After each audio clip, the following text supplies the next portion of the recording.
Welcome, everyone. Today is Tuesday, September 10th, 2024, and we will call this meeting to order. We will start with the Pledge of Allegiance, followed by the invocation. I pledge allegiance to the flag of the United States of America and to the republic for which it stands, one nation, under God, indivisible, with liberty and justice for all. Everyone would please bow their head and join me. Lord, we pray for eyes to be open to see the strangers in our community as our neighbors, and our hearts open to willingly commit to inconveniencing ourselves to meet their needs. Comfort and heal all those who suffer in body, mind, or spirit. Give them courage and hope in their troubles, and bring them the joy of your love and salvation. Guide the people of this country, this state, and this town in the ways of compassion, justice, peace, that we may honor one another and serve the common good. In your name we pray. Amen. Amen.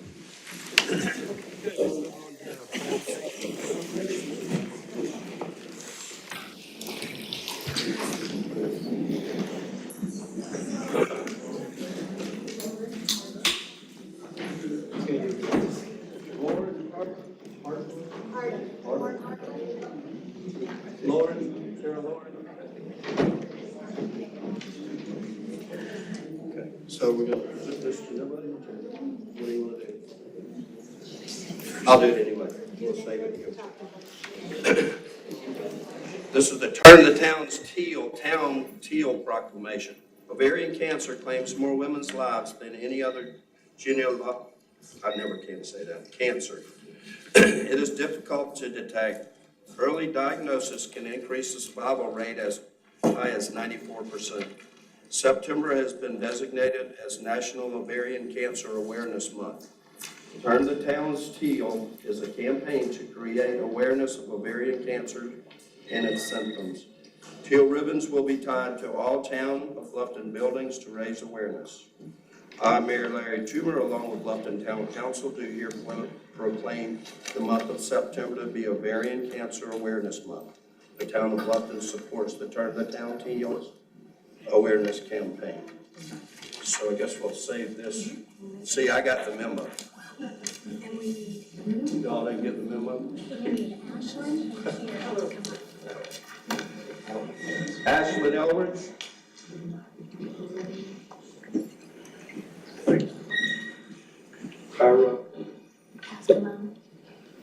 Pascal.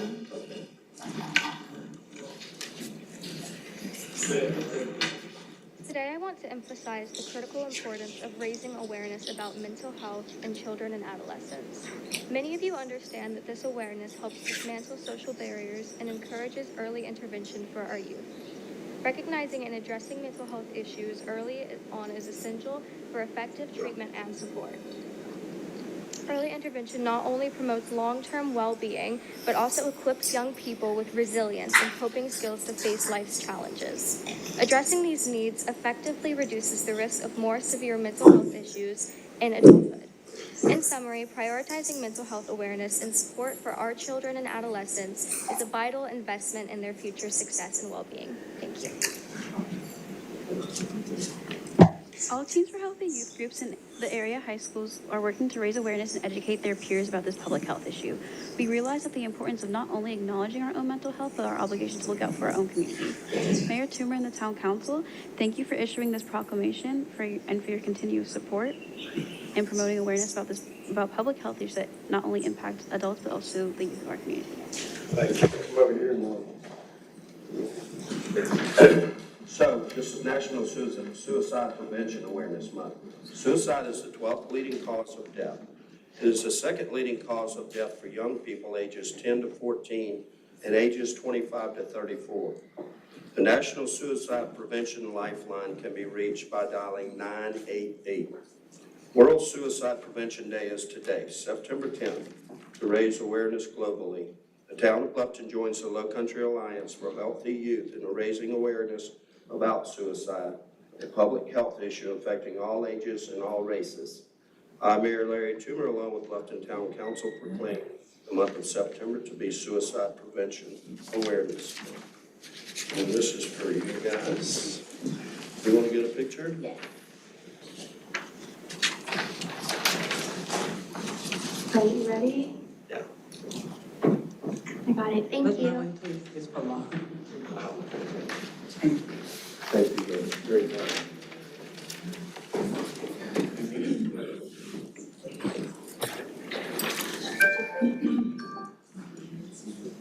Good evening, Mayor and Council.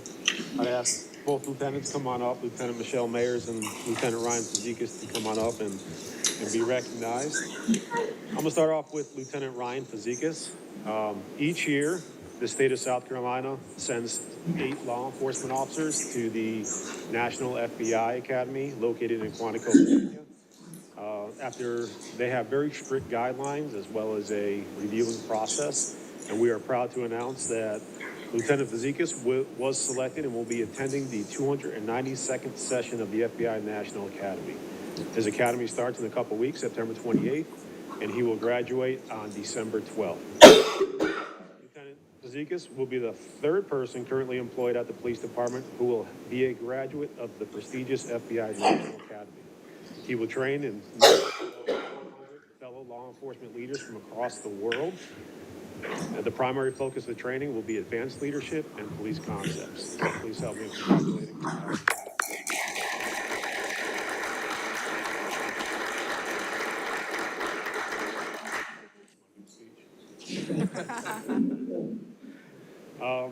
Second, and as equally impressive, is Lieutenant Michelle Mayers.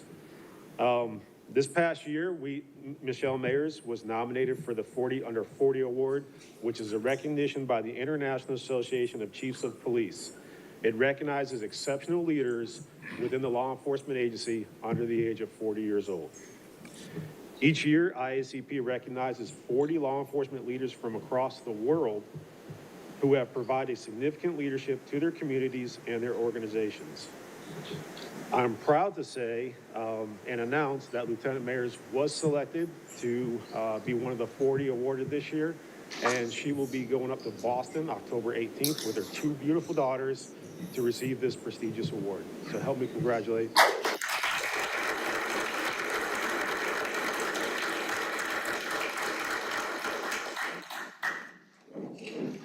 Thank you all for We'll move on to the adoption of the minutes. Mr. Cease, is there any changes to the minutes? I have none unless council has any amendments they want to make. These are the regular meeting minutes of 8/13. Is there a motion to approve? So moved. Second. All in favor? Aye. That's unanimous. Okay, we'll move on to public comment. Do we have any more? We have 11 total. You got more down there? No, sir. Okay.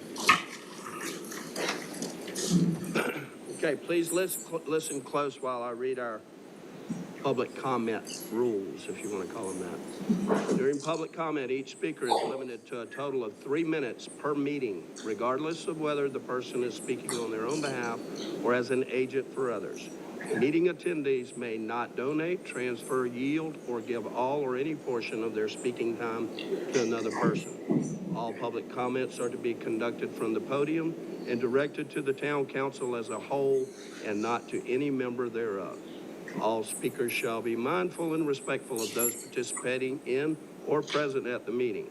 Speakers shall be expected to be civil in their language and shall refrain from comment or behavior that involves disorderly speech or action, name calling, personal attacks, threats, obscene or indecent remarks, and or disruptive actions.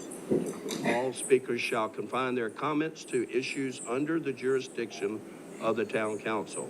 Speakers shall not use the public comment period to promote or advertise awards, businesses, services, goods, or candidates for public office. Any speaker that violates these rules and protocols for the public comment may be ruled out of order by the presiding officer, which is me, and person whose comments have been ruled out of order shall immediately cease and desist from further improper comments. The refusal of an individual to desist from further improper comments may subject the individual to removal from the meeting and/or a citation under section 2-49 of the town code. And we've got a full house here tonight, so we'll start with first one to come in, Miss Lynn Greeley. Yes. Turn the mic up first because I couldn't hear what anybody was saying when they were up here. And I'm sitting in the front row. Speak into the mic and then it'll be fine. Okay, you can't turn it up some? Can everybody hear me? Good. Okay. I'm Lynn Please state your Greeley. name and address, please. I live in Moss Creek. Lynn Greeley. There are so few places left in the world that are not ruined by developers and people on the take. Bluffton and Hilton Head are still very special areas, but quickly becoming like everything else in the world, overdone with building 15-minute cities, traffic, big box stores, and chain restaurants. People with class and those who want to protect nature, beauty, and our way of life are the only people who should be on the boards of the town county councils. Those who strive to do everything for money end up ruining all the places we used to love. Many are now polluted, which is what is happening to all of our waterways, and it is affecting the wildlife and the way people make a living here. As I have said many times here, Bluffton and Hilton Head Island should have a forever master plan. Many will tell you we do, but in my research, it only lasts for 5 years. If you want to protect a place, you need a forever master plan. This is why we are here today. You are supposed to work for us and vote according to your constituents. We have all noticed that this is not happening, and most of the people on the board should be fired and replaced with people who listen to we the people. We are telling you to vote on number 3. This annexation request will dramatically increase the traffic on both the Bluffton and Buckwater by converting land zones, suburban retail, and added 32 acres of general commercial entitlements. The annexation relies heavily on 2007 Bluffton Parkway traffic impact analysis that assumes a movement of the intersection of the Bluffton Parkway and Buckwater Parkway intersection. There's no Buckwater Parkway traffic access management study that provides for the movement of this medium traffic sign. Please vote no. Where am I on my speech here? How many minutes do I have left? You still have one. Okay, I'm going to give the rest to Skip Hoagland. We can't do that. I'm not gonna take this minute and a half from her tonight because we have a lot of people here out of respect. Thank you. We'll deal with this law and this rule another time, Thank but I you. will make my own 3 minutes. But just to know, she has a right to sign her time. Anybody in here has a right to sign their time. Up next with a would be BOA. Miss- I want you to know that, but I'm not gonna Up do it. next is Kim Cart. Please state your name and address, ma'am. Afternoon. Hello, Mayor. Hello, Council. My name is Kim Hart. I just need to pull up what I'd like to, a bunch of questions that I have here. Jesus, Mary and Joseph. Thank you for letting me speak. I have a few concerns regarding the annexation of Grandy Oaks. The total developable, you can't hear me? Not too good. Man, I usually have a big mouth. There you go. The total developmental acreage in Grandy Oaks is 27.435 acres. How can you grant 32 acres of commercial development if you're supposedly preserving all the surrounding wetlands? Wetlands are 38.157, total acreage is 65,592. In the Grandy Oaks annexation, cost-benefit analysis, Section 8, Item 3, there is a verbiage that says, the proposed annexation will have no measurable effect to the traffic along 170. The amount of day-to-day traffic would remain very low as only 8 dwelling units will be added to the property. How can you say there's going to be no increase in traffic when you're adding 32 acres of commercial? In addition, why are we looking at the traffic on 170 when the annexed property sits near the corner of Buckwalter Parkway and Bluffton Parkway? What is the traffic impact on these roads? Isn't that important? Does the town stand to gain anything from this annexation and additional commercial development besides tax dollars? Why is this developer continually being allowed to rezone property commercial? Would you agree that traffic, increased flooding, noise, pollution, and wetlands and wildlife destruction are all detrimental impacts that would result from pollution and wetlands and wildlife? And there's more to this than that, but on a personal note, I want to say, Bluffton is exploding, and I get it. And I know a lot of you don't live on Buckwalter Parkway, and a lot of us do. And I live on where they want to put 5B. I have deer starving in my backyard. We have raccoons that are dead on the road. There was a dead pig on 170 for a week, and there's still about 5 or 6 dead deer laying all over the road. We have to be responsible for the environment. It's not just human beings, it's not just developers. We have an environment that we're a part of and we have to worry about. I don't know how many times we have to come stand before council. And I apologize if I sound angry, but I am. There's a lot of people that are more and more pissed off with the decisions that you're making, excuse my friends, and a developer that you seem to be okay with whatever he does. And he's even donating 10 of the acres that are going to 5B that they want to put major development on. They're saying they're not. We don't need a 5B. We need you to hear us. We need you to care about us. We are the bald-headed stepchildren of Bluffton. We're not in Bluffton proper, but every decision you make affects us. Every decision you make. And we were the people that were here when Bluffton was just that 1 square mile. Thank you.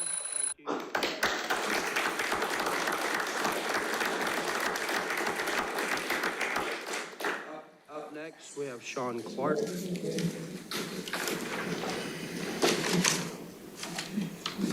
Sean Clark. We'll see if it comes in. Up next is Skip Hoagland. Name and address, please, sir. Skip Hoagland, Windmill Harbor.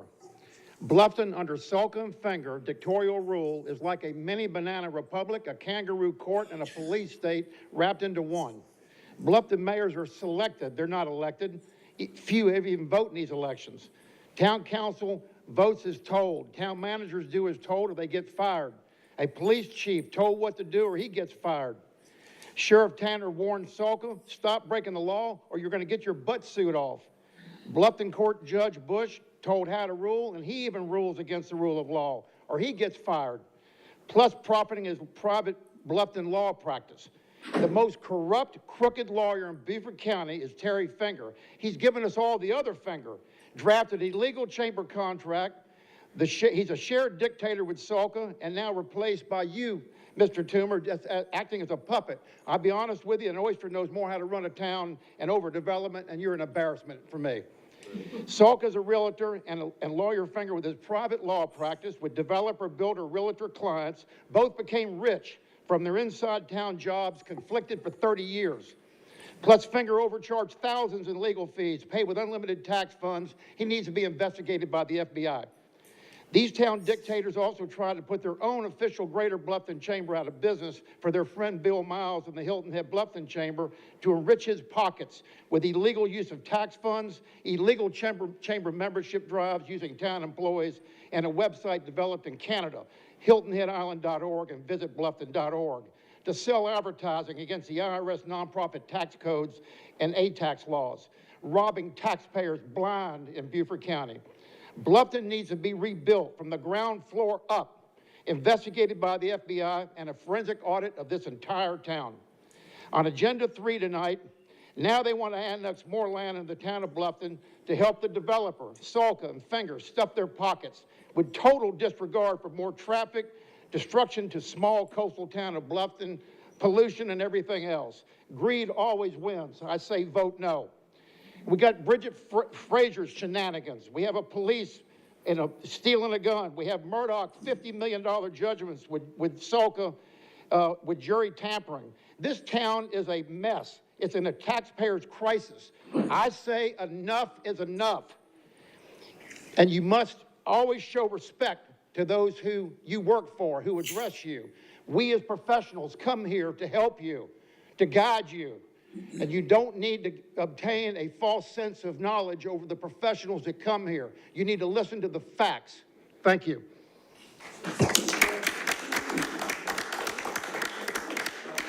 Jordan Holloway.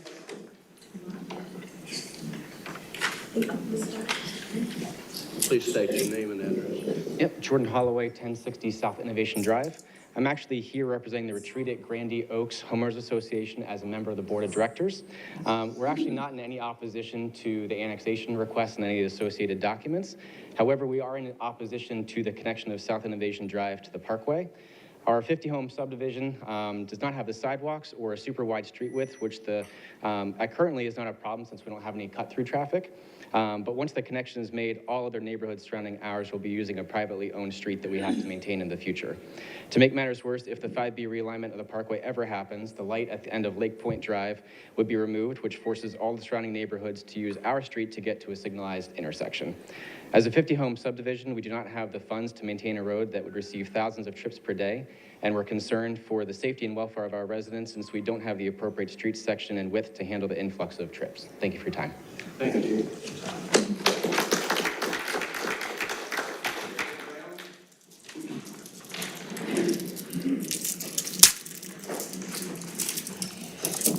Sharon Brown, 163 Buck Island Road. Happy belated birthday, Town Council Frazier. On Sunday, wide receiver Tyreek Hill, Miami Dolphins football wide receiver, was driving to the Dolphins Jacksonville game when stopped by Miami-Dade police officers for driving reckless and without a driver's license.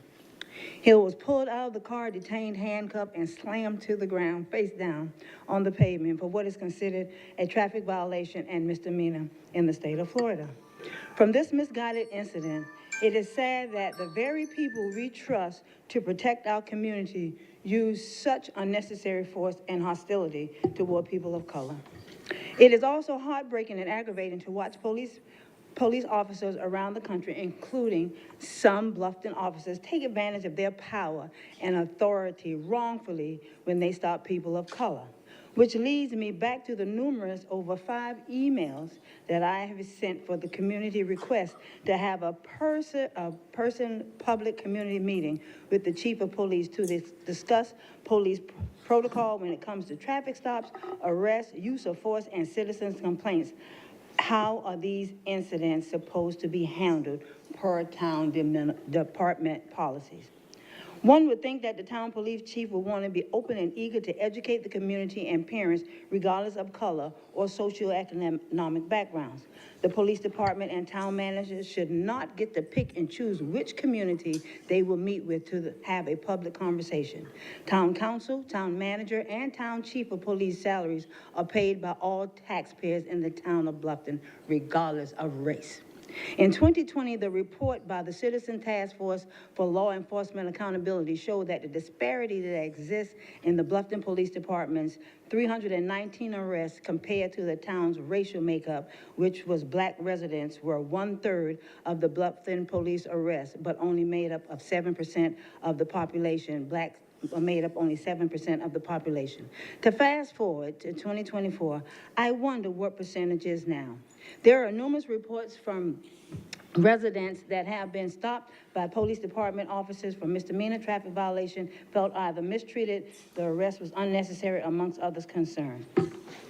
So once again, for the 6th time as a taxpayer and a citizen of the town of Bluffton, we are asking for an in-person meeting with the chief of police, thanking you guys in advance to honor this because we have our young people out here driving. If they were stopped by the police department, we want to know and educate our children. What is proper protocol? How do you handle yourself? And we would think that the police department would want to have a transparent and a beautiful relationship with all people in our community. Thank you so much.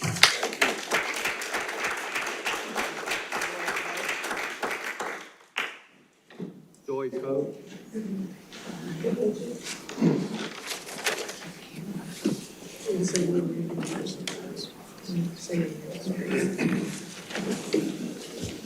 Thank you for the opportunity to speak tonight. My name is Eric Reba. I live in the Woodbridge development, and I'm speaking on behalf of Mrs.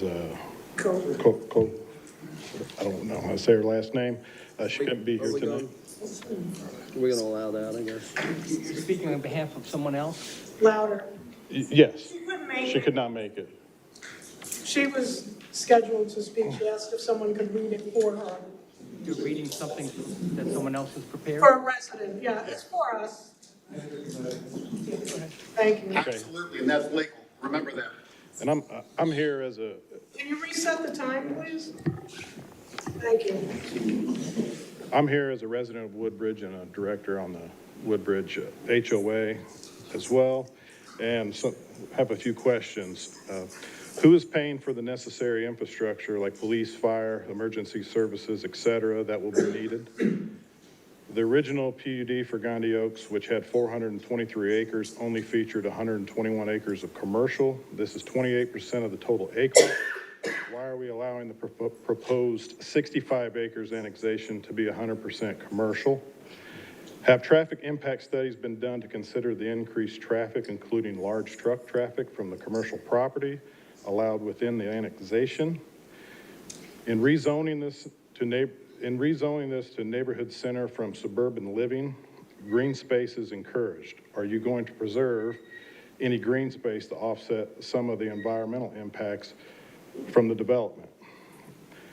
Also, in the agenda packet under the proposed Buckwalter Development Agreement number 13, Exhibit B and C are both missing. Do you know what these exhibits are and why they are missing? And lastly, on my own personal accord, we ask that you, as a member of Woodbridge and representing the people in Woodbridge, that you vote no on 5B. Yes. I'm practically begging you to vote no on 5B. And while there might be some good intentions when it comes to this 5B project, the road to hell is literally paved with good intentions, and that is a pun that is intended. So we ask that you vote no. Thank you.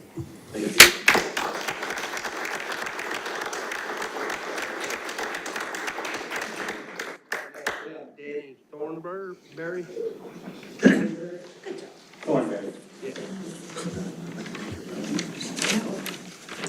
Welcome, please state your name and address. Danny Thornberry, I 333 Greenleaf Way. I live in Shaw Hall. I'm also the board president, but I'm here representing the residents who are not in favor of this. If you would speak into the mic. Of this annexation and the 5B. I do have some questions.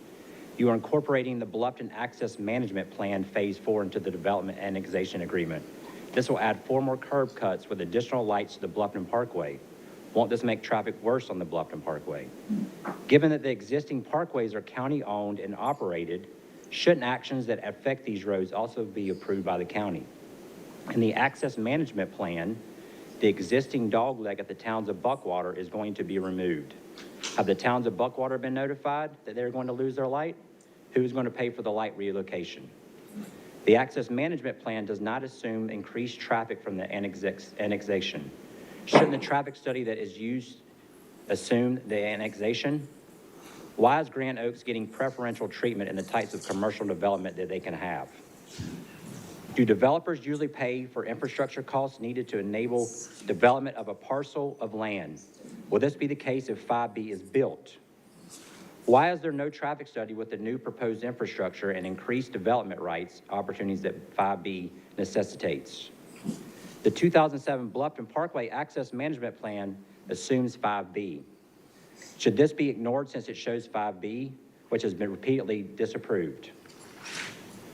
Have you been fully transparent in the efforts to push 5B along? Why do you think so few people in the Bluffton know about this road and the increased development and traffic that it entails? Over the last year, the residents of Beaufort County have made it clear that they do not want 5B. The annexation is just a stepping stone to getting 5B approved. When 5B was voted on in 2013, there wasn't Shaw Hall there, Pinecrest, Woodbridge, all these other neighborhoods have developed since then. Is the town going to take into effect the effects that those have on Shaw Hall and the other communities? We can see from the last storm that the flooding, all these communities have been flooded.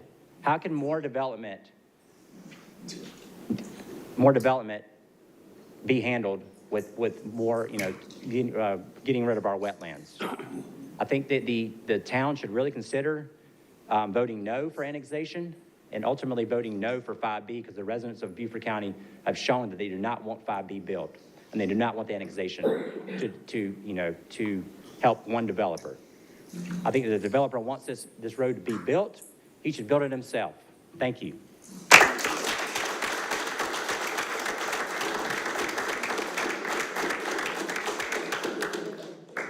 Up next, we have Nancy York. Thank you. Name and address, please. for the Nancy record. York, and I'm in Rose Hill. So it should come to no surprise, anyone living in the area, the current layout of Bluffton Parkway from Buck Island to Buckwalter Parkway coincidentally ends at the entrance of Hampton Hall community developed by Mr. John Reed. Make no mistake, this was done only to enrich John Reed by providing the community with direct access to Hilton Head. After the plan was completed, Mr. Reed began to focus on developing the land his firm owns, which is north of the current Bluffton Parkway layout. It was, and currently is, only to enrich his own pockets once again. He will greatly profit from selling his land targeted for this 5B project between the Buck Island and Bluffton Parkway to developers. Citizens have spoken out in opposition again and again and again. Here we go again, even after the Beaufort County Council failed to support it. You can continue to put additional stylish makeup on this pig as you've been doing since 2011. But this is still the same pig looking to get fatter by stuffing it with special interest monies. This is nothing more than another private profiteering scheme disguised as important infrastructure project. Anyone with a mind can see through this one, so let's just slaughter this pig for eternity and do what's right for our community and its residents and vote no for this 5B. Thank you. Thank you.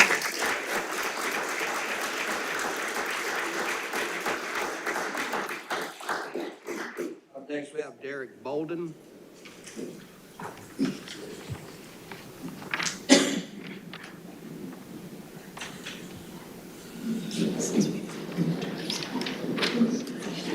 How y'all doing today? Derek Bolden, 17 Ballfield Road. I'm just here basically having some questions. I know you guys have allowed Stanley Martin to build a development on the Ballfield Road, and that has come to some people in our community that they've been using private road to move dirt. A lot of traffic been coming in and out of that road. I've reached out to Robert Hunt, who is the developer of that. Mr. Hunt came back and sent me an email, said that the county has the right to Ballfield Road. They put sidewalks on that road. So I did my research.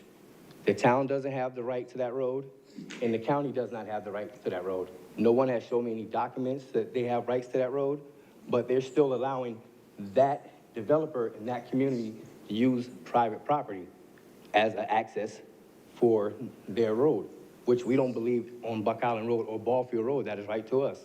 And we want to know, as you know, the council people, what are y'all doing to help us on Ballfield Road to solve that issue with the traffic that's going to be in and out of that road? Thank you. Thank you.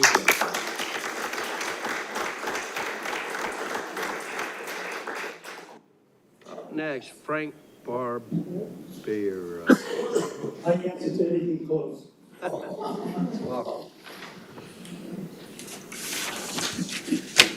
If you'll state your name for her. Frank Barbieri, 71 Fording Court, Hampton Lake. I've been here before addressing these situations, and I think I've been to meetings where they talked about, these public PUDs, development things, and they should be adhered to. They were developed 25 years ago. Maybe it's time to look at them again, but certainly we have a tremendous impact in the number of people moving into this area. I think it behooves you all to consider that you don't want to fall behind with police protection, with fire, schools. I mean, kids going into these makeshift rooms as an quick answer, okay, but what is the long term? I've never seen one article or one thing presented as to what are we going to do to get these children in a proper learning environment. So it should be considered strongly. If you're changing the rules, then why do we have those PUDs? You have it set a certain way to protect the community. And then builders come in and, oh, we want this change, okay, you will have that change, you can have that change, excuse me. And that is what leads to the disaster. And as many here have said before, we're confronted with a problem. There is no doubt about that. It's affecting the schools and the people in the community. And I think that we should take note of that down the line because it affects everybody. Thank you.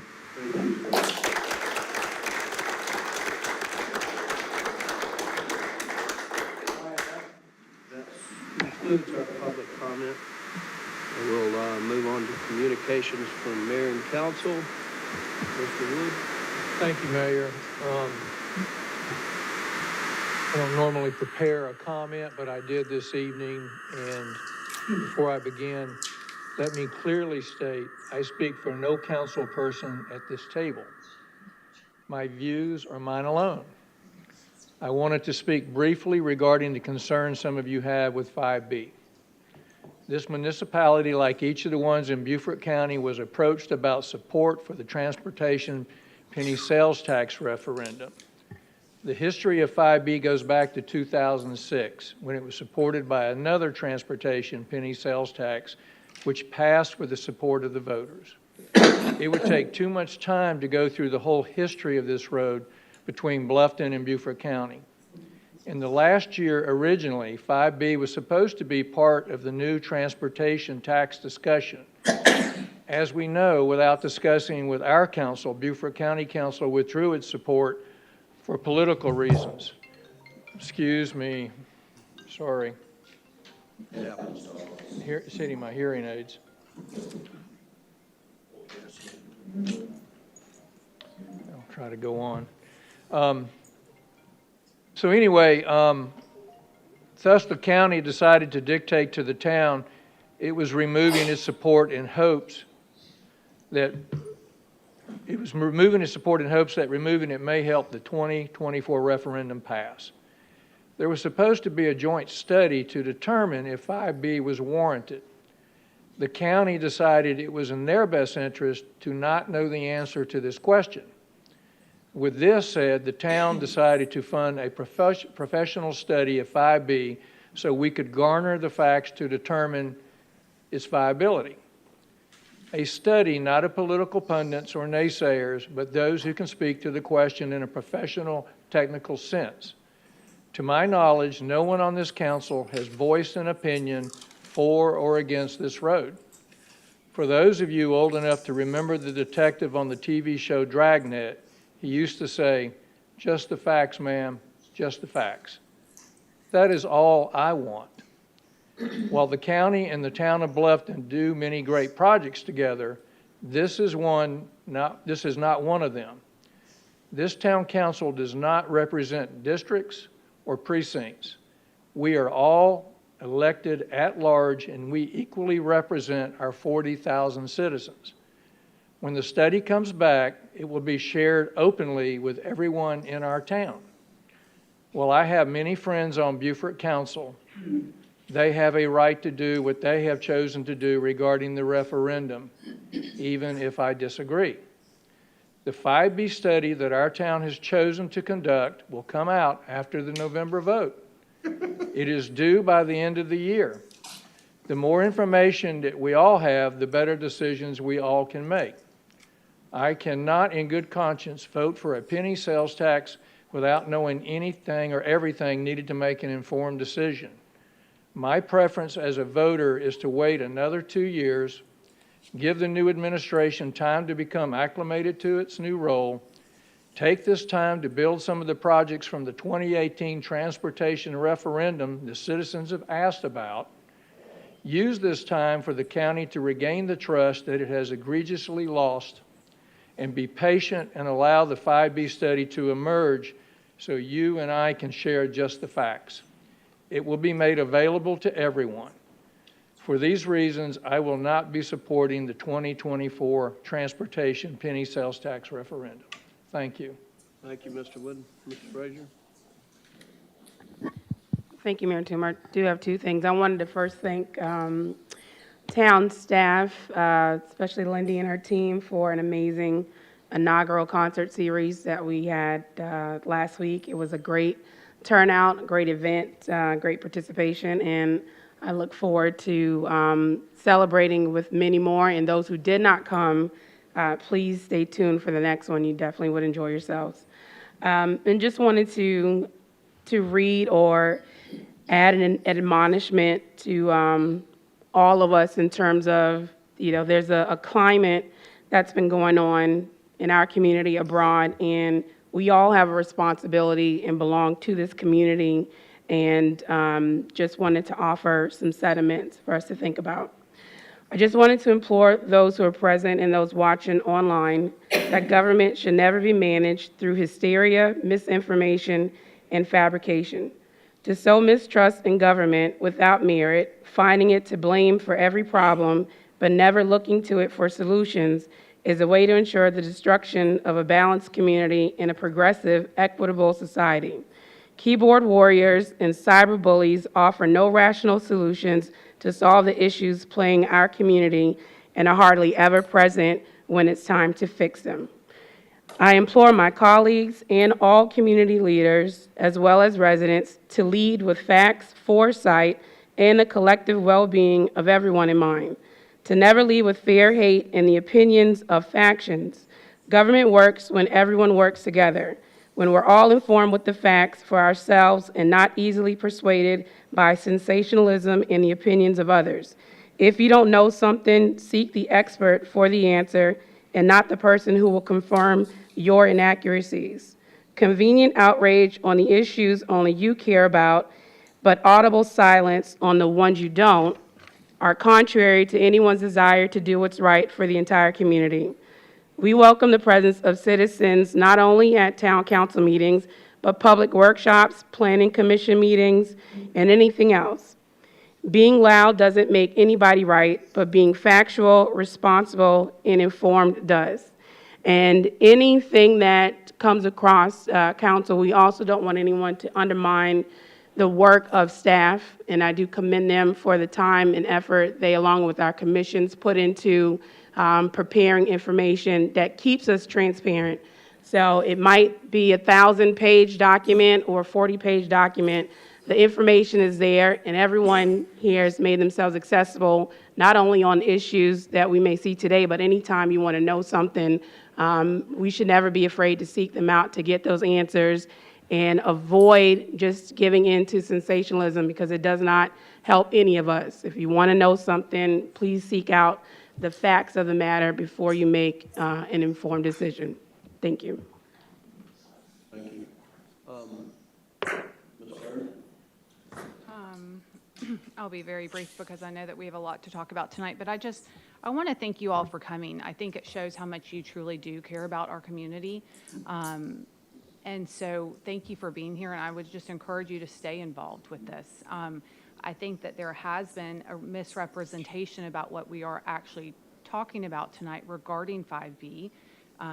We are not talking about the building of 5B. That is not what this is about. This is about a 5B right-of-way donation that is actually already legally obligated by University Investments from a document from 2011. I encourage you all to stay and listen to the presentation and our comments, and not just leave now, but stay for this, and you'll hear more about it, and I will definitely have more comments on this at that time. Thank you. Excuse me.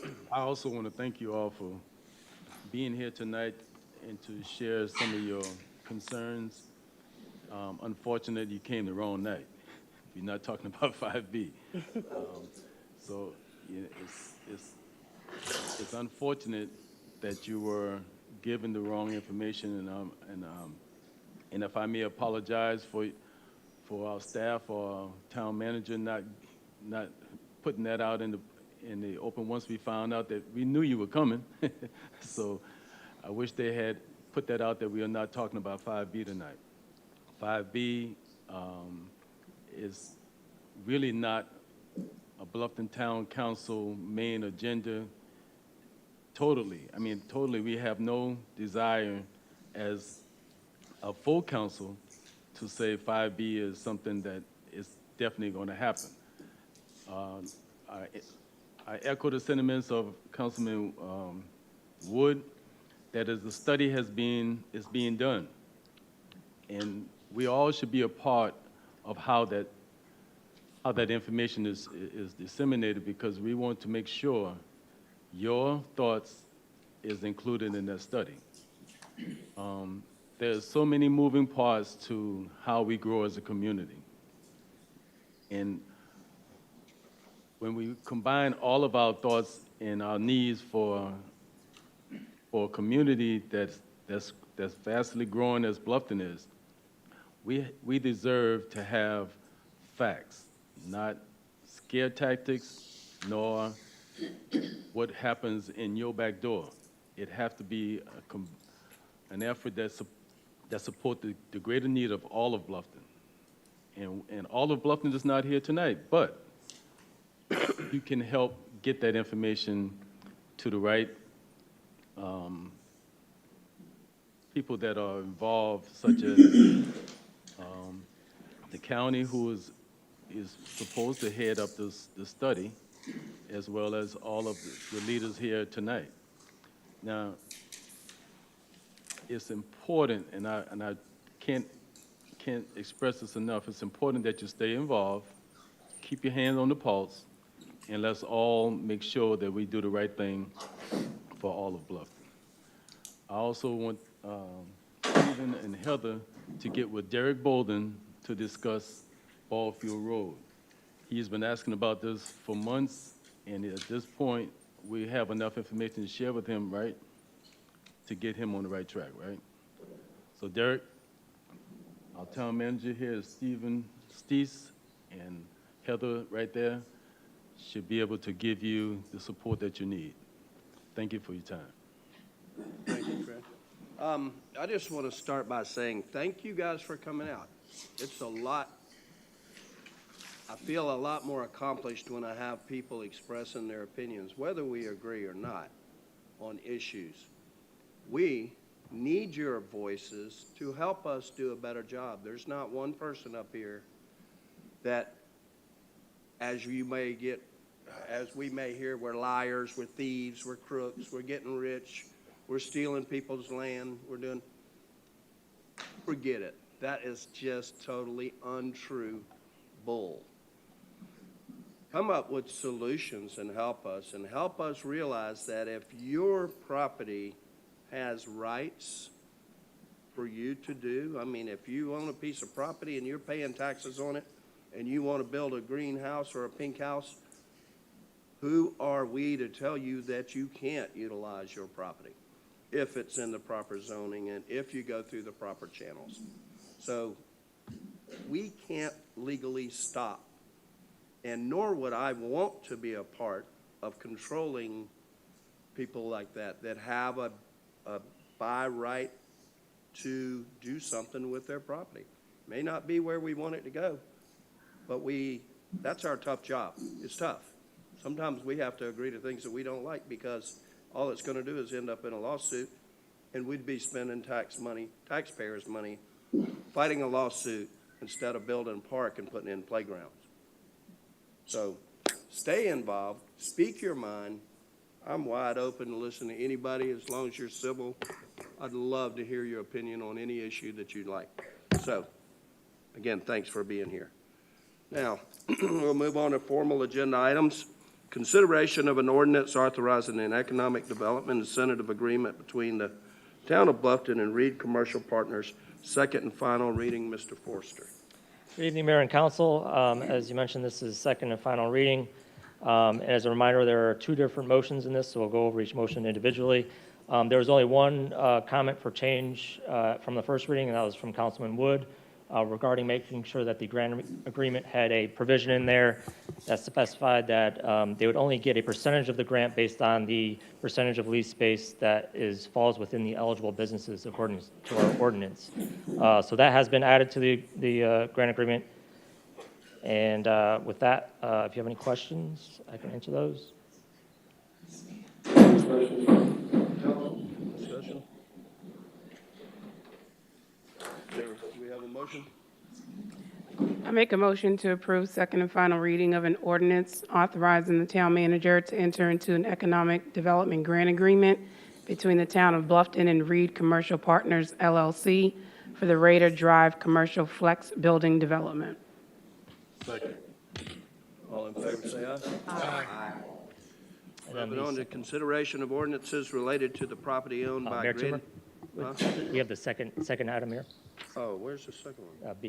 B, 1B. Oh, a second motion. That's correct, yeah. Apologize. I didn't even see that.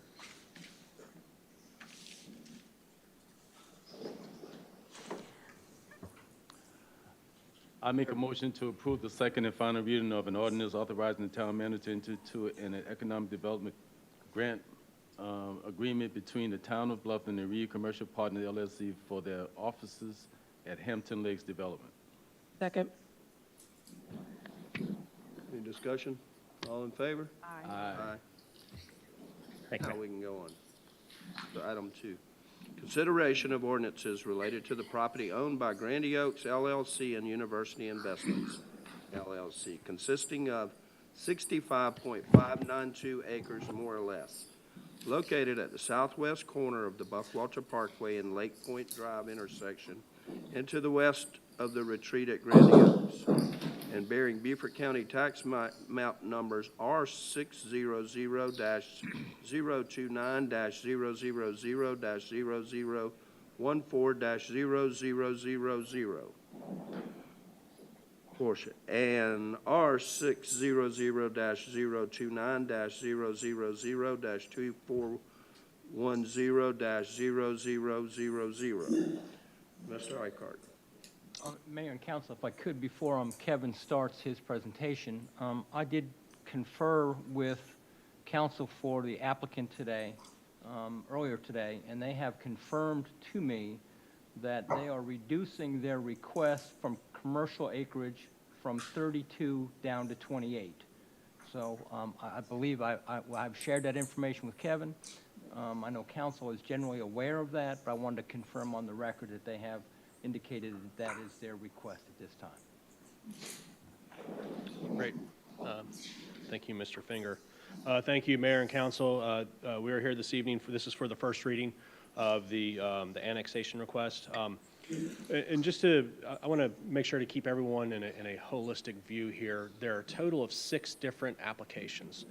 So at the end of this presentation, at the end of discussion, when you guys make a decision, there will be 6 separate motions that will need to be voted on. So I'm trying to keep this collectively to keep everyone on track. I did provide a paper copy of this presentation to you.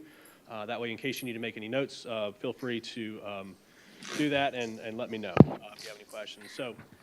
So the 6 applications that we have that are in front of you, the first one is the actual amendment to the comprehensive plan, and that's the proposal to change the future land use designation from suburban living to the neighborhood center.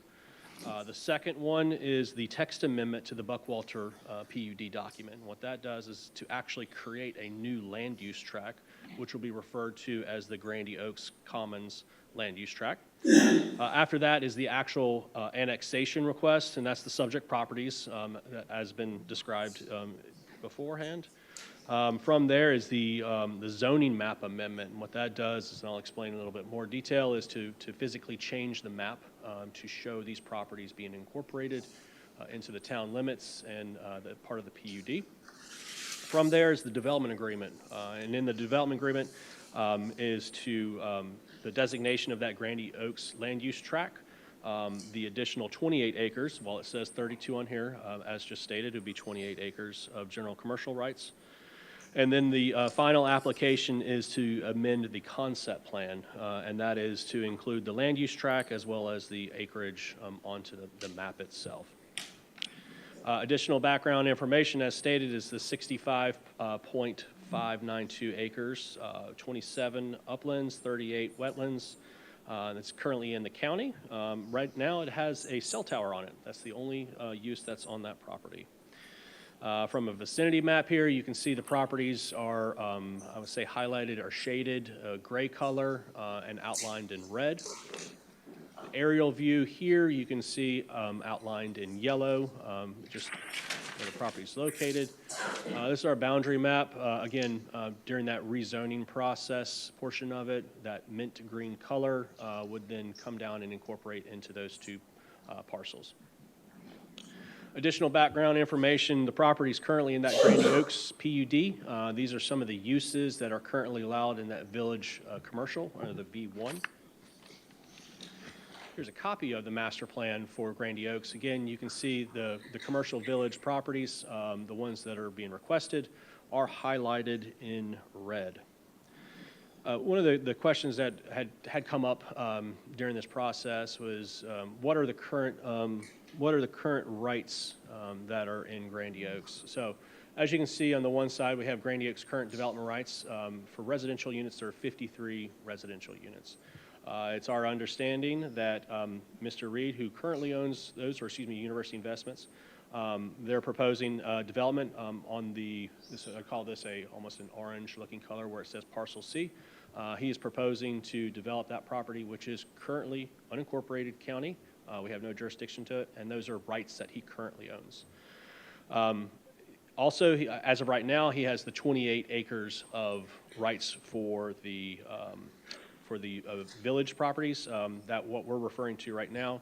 Again, the proposal was for the 32 acres, and that's the initial proposal. Based off of conversations with the town attorney, that number would actually go down to the 28. So from a development standpoint, you could say that we are literally shifting the rights from the county into the town.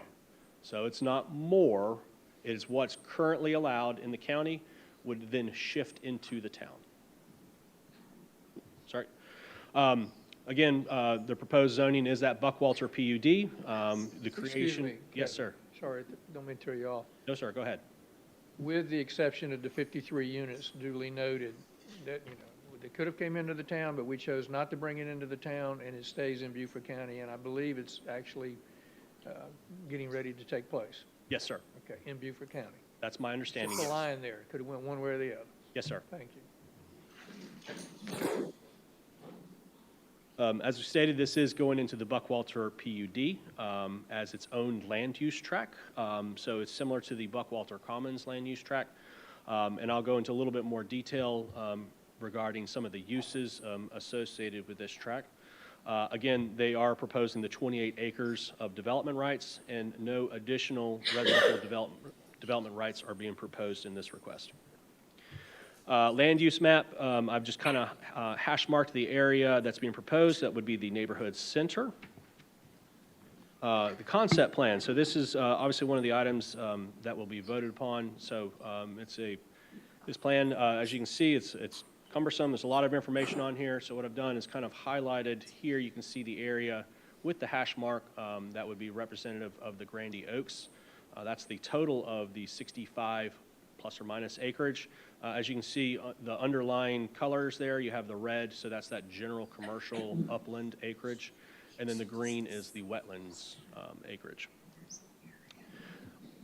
Physically on the concept plan, we have summaries as it relates to both density and acreage.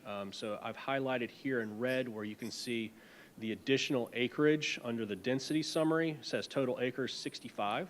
Dwelling units 0. So again, there's no dwelling units that are associated or coming in with this property. And then from an acreage summary, we have where it's the 65 total acres, 27 uplands, and then the 38 wetlands. So a quick timeline for you. So our initial submittal of this application was November of last year. We brought this in front of you in December. December, you decided that you wanted it to move, the request to move forward, and you forewent the negotiating committee at that time. From December through May, all of the applications were submitted, reviewed for completeness, and we were able to bring this in front of the Planning Commission in May for their Planning Commission workshop. During the workshop is an informal opportunity for the applicant and Planning Commission to discuss. With that, through our applications manual, there are 3 applications that are specifically listed that are required for discussion. So while the 3 were specifically listed, all applications were discussed. Because they are concurrent, you really can't talk about one without talking about all of them. So some of the items that were discussed in that workshop, again, informal, no votes were taken at that time, was dealing with right-of-way access for the Bluffton Parkway. I'm just going to hit the highlights here. I'm not reading it verbatim. Access for Lake Point Drive, access points and frontage roads off of Buckwalter Parkway, the access management plan, and then access points and frontage roads off of Bluffton Parkway, and then the access management plan for that. May I interrupt you again, Yes, sir, go please? ahead. Yep. So, and this is something people were curious about. So when the parkways were being planned, and I don't know when they were built, 20-something years ago, the county built Buckwalter, the county built Bluffton.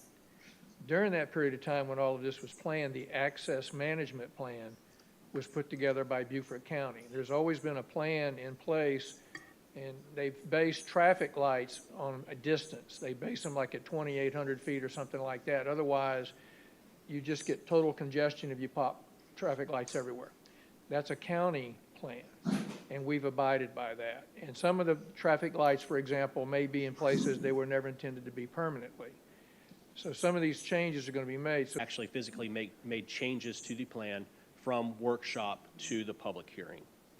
Other items of discussion was the land use track, and just making sure that it was the commercial development rights that were being allocated to that land use track, that they were not to be transferred over to any other properties. So just a quick lesson. So you can have development rights that are in essence in the cloud. So you have a certain amount of development rights that you can then apply to different properties throughout the entire PUD. Specifically for this, what we've stated is that any development rights that are applied to this Grandy Oaks land use tract can only stay there. So he can't, and anyone wouldn't be able to take those rights and then move them to another property in the Buckwalter PUD. So it is that use it or lose it. So any development rights that are provided would then be tied specifically to these properties that we're referring to. Other items that were discussed was requiring that any residential units that, specifically for Mr. Reed, who currently owns 92 dwelling units in the cloud, so these units that are sitting in the cloud, if he were to apply any of those residential units specifically to the Grandy Oaks land use tract, that the discussion was that a minimum of the 20% of those would be affordable housing. That was a topic that was discussed. The applicant wasn't necessarily at the time in favor of that, but we wanted to make sure that it was discussion and we continued to move it forward. Again, this was a workshop and an informal setting. Other items, as we discussed, was that frontage road interconnectivity, and then to provide and construct the roadway connection to Lake Point Drive, as well as the commitment to the access management plans, both Buckwalter and Bluffton Parkway. And they agreed to include that language into the 13th amendment. Again, here's just the access management plan as you referred to just a few minutes ago.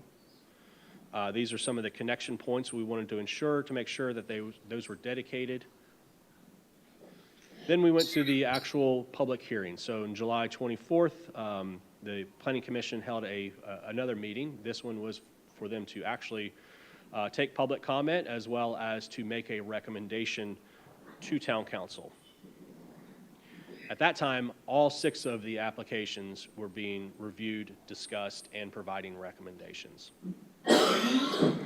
Again, some of the items previously discussed were the not being able to transfer development rights, the affordable housing component, frontage road connectivity, and access management plans. So Planning Commission, they held their public hearing, and they voted to forward the recommendations to council for the concept and development agreement. And then we were able to work with the applicant. So it was, they approved the amendment to the concept plan, or recommended approval. They recommended the text amendment to create the new land use tract, request of the annexation, the recommended of approval of the zoning map to rezone it to the Grandy Oaks land use and PUD. And then some of the other ones, and this is, I'm going to kind of hit high level. I kept talking to you about those, the connection roads, the connection access points. So in the development agreement, and this applies to the next kind of 3 items that I'm going to be referring to.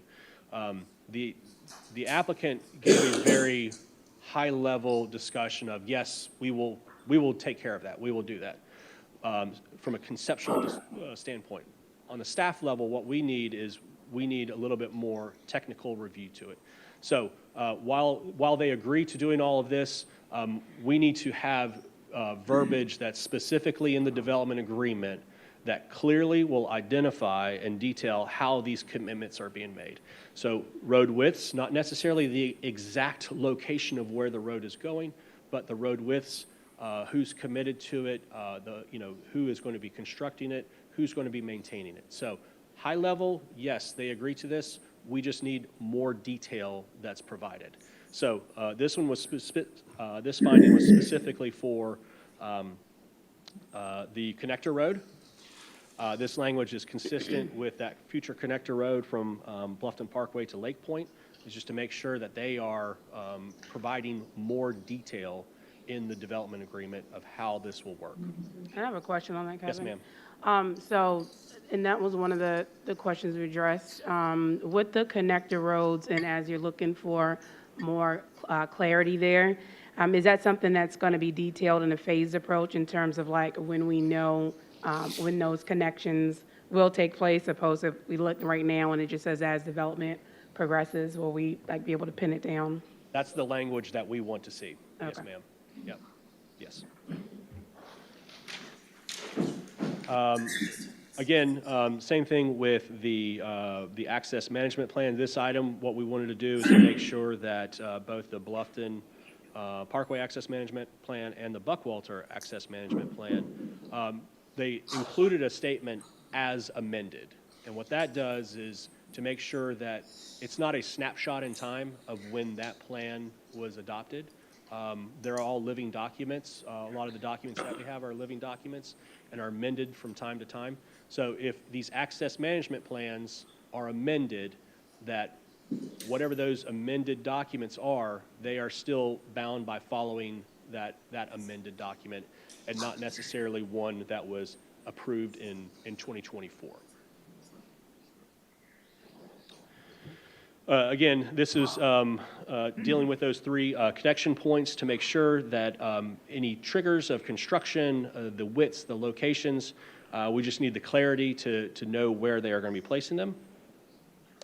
And then the item as kind of discussed, 5B, the Planning Commission, when they were initially discussing this, they had referred back to that 9th amendment to the development agreement, where Mr. Reed is obligated to donate the necessary land for that portion of 5B from that would be from Buckwalter Parkway, in essence to Rose Hill. So it's I don't know the exact length of that, maybe like 2,000 or 3,000 feet, linear feet.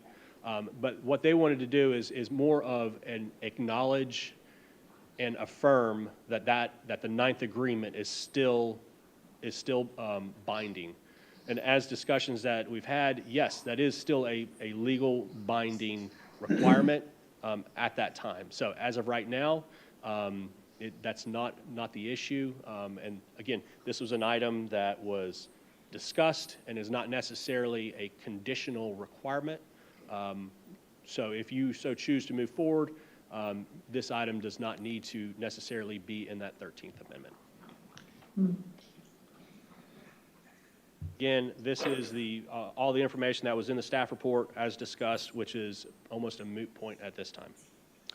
Other items discussed was dealing with additional land use issues. We'd asked them to, they initially had some items that were prohibited uses and stated that these actually need to be included or removed. They had a tree farm. They said that they wanted to remove that, and we're like, well, that's civiculture, so you don't want to bind yourself to not being allowed to do that, as well as where it says wastewater sewage facilities. If through development, they're required to put in pump stations, which is practically every community in the area has pump stations. They had it removed. We asked them, you need to make sure that you leave that in there so you don't limit yourself on having the necessary utilities. The last item here was dealing with if there were any previous variances, if they received a variance to allow a reduction from setbacks or something of that nature, or a reduction of parking requirements, that's null and void. So that is not carried over. It was a statement we just wanted to make sure it was clearly identified in the documents. The next item we discussed was the land use comparison chart. There is a chart that we have here, and I know that all of you can read all of that information with no problems. This is one of the attachments that we have. What it does is it clearly defines all of the uses that are currently allowed in the Grandy Oaks in the county, compared with what is allowed in the Buckwalter Commons land use tract, and what is allowed in then the Grandy Oaks land use tract. There are certain uses that have been downgraded, or if they were conditional uses, they may now be permitted by right, or vice versa. What we want to do is to make sure that the applicant, when they go to record, if this moves forward, if they record the 13th Amendment, that a copy of this document is included in the records. So that way it memorializes it and it is established as to what the uses are allowed.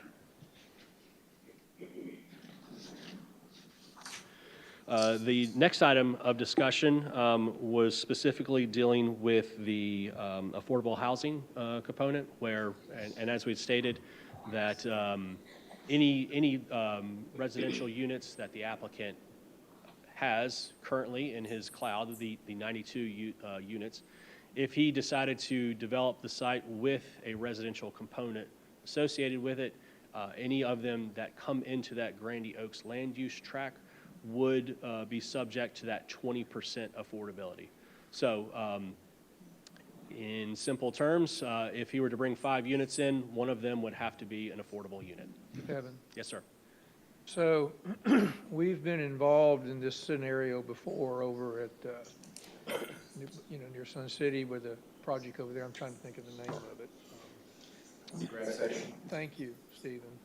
And we had an arrangement for some affordable or workforce housing, and that developer built everything and left that part out and has not built that. So I think we should find a way to ensure that that does not happen again. It may be that as they build a certain percentage, that percentage includes a certain percentage of affordable housing. So the same scenario is where they build the project, but they just stop building and they don't build the affordable housing. I think we need to fine tune that language somehow to do that. Yes, sir. If you like, if this were to move forward at first reading, what we can do from a staff level is we can go back and do a little bit more research prior to second reading. I believe we have some provisions in the Unified Development Ordinance as it deals with affordable housing where you have to do that. You can't wait till the very end to do all the affordable housing. And that's the whole point of affordable housing, that it's integrated throughout the entire development. So that way, as you're driving down the street, you have no idea which unit would be affordable.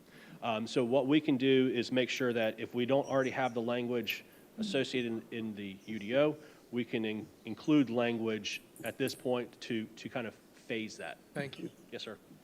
And for clarity, Kevin, while we're on this As indicated prior, the 53 units are in county jurisdiction, not what this would be applicable to. This would be for the 92 or the new units that are going in.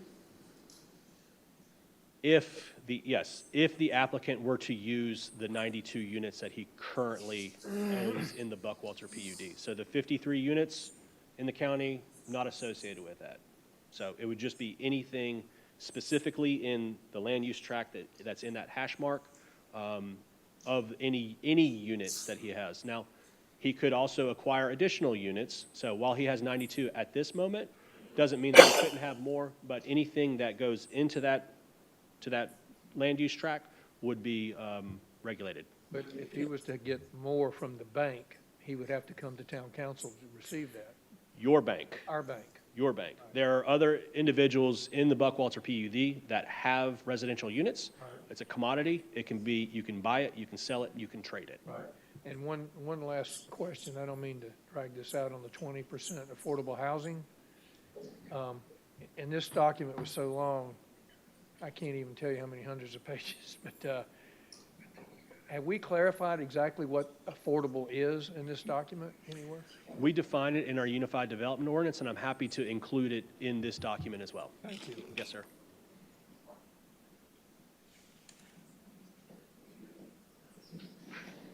Okay.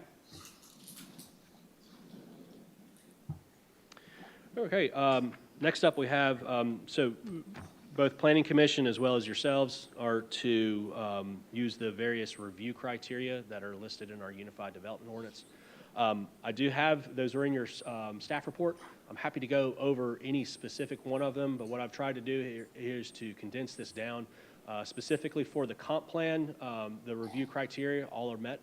For the text amendment, I put a caution here. That's not necessarily that there's anything wrong. It's just as we discussed, there was, so the allowed uses are designated in the PUD concept plan, making sure that we include in the development agreement document, the land use chart, that's part of it. Here we talked about the affordable housing with the housing request. That's information that we've just discussed, and we'll make sure that that's included in there. And then that table showing if there's any deviations, that's where I referred to, well, actually I referred to the variance, but if there's anything that is above and beyond what normally would be allowed, but at this point it doesn't look like there is. If there's any special conditions or if there's any special requests, but at this time there's not. So while I have it on there, it's just if there's any items that needed to be addressed, there would be a table in there to include that. Also for the zoning map, the development agreement, and then the concept plan, all of these items were in conformance. So a quick summary of that. So the one item we talked about was dealing with the frontage road interconnectivity comments, is making sure that that language is included, the detailed language that we're looking for of the widths, the placement, the buildings along there, the construction responsibilities, all of those items, we are looking to make sure that that is included in that development agreement. If you so choose to move forward on first reading, we'll work with the applicant and make sure all those items are addressed in the development agreement prior to second reading. And as I come in front of you, I would outline those in more detail to you. Again, which was dealing with the road connections, incorporating the as amended language for the access management plan, and then extension of those 3 points from the Buckwalter Parkway. This was an item, but it might be just a moot point based off of conversations. This was specifically dealing with the affirmation of 5B. And then some of the summaries, the land use chart, as well as the requirement of the 20% affordability. Next steps. So this evening we are here for the first reading, and then if this moves forward, anticipated that on November 12th we'll be back for the public hearing and second and final readings of all the documents. Was F being stricken? I'm sorry? Yes, sir. Okay. Yes. I just wanted clarity on that. Yeah. So, yes, sir. And that was those were items in consideration, that we had that in there, it's still in there, but based off of the conversations that have been had, that item was discussed. I'm happy to answer any questions. The applicant is here if you have any questions for them. And from there, I do have all of the proposed motions and happy to go through them with you. Questions from council? Not a question per se, but just a comment, especially to the public and those who aren't able to be here. The document that is being referenced here tonight is available online for anyone who would like to go and look in it. I know there are a lot of questions that even came up during public comment.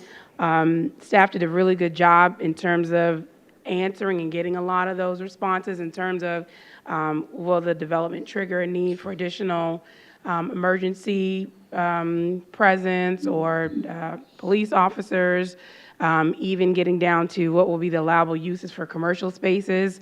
It seems like a lot, and those who ordinarily would not want to go in and read through it, but it answers a lot of questions, and it would do anyone just in good service to please give it a chance to go and look at some of the details in there that would answer your questions and just kind of clear some things up. It's a very thorough, good report.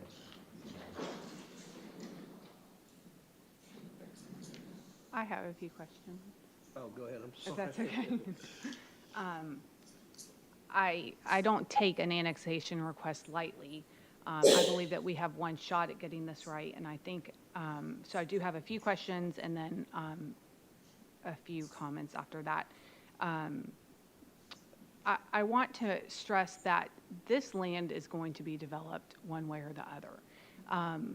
Currently, it is in the county, and they are allowed to develop 28 acres of it currently, Yes, which ma'am. is what we are suggesting if we approve the annexation into the town. A couple, and you mentioned this, I just want to clarify it. So one thing, the first one is to amend it from suburban living to neighborhood center.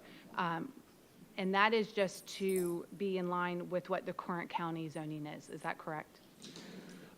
Yes, so they have it listed as village center as their land use. So we had it just shown on our plans as suburban living. So for the consistency purposes and for the use is changing it to that neighborhood center. So that, I just want to stress that that is not upzoning it at all. That is just. That's just land uses. That's not zoning. Right. Correct. And then I also want to stress that this annexation, if 5B is realigned, that does not border this annexation property. That is already currently in the town. Yes, ma'am. Okay. And then just who owns the Lake Point Drive Road, the comment that the Randy Oaks? We had that checked on, the county. I think it's county, yes. The county road, okay. But we'll go through more of that before the second reading with the details. Lake Point Drive Road. I don't know about any of the top roads.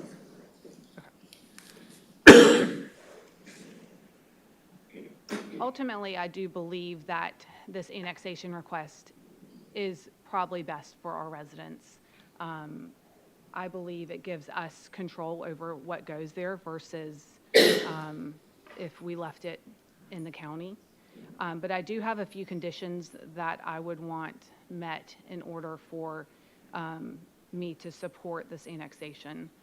First of all, I would like to see the 5B right-of-way donation taken out of this. I think that was very confusing to the public, and so I would like that taken out. As mentioned, that that's already illegal.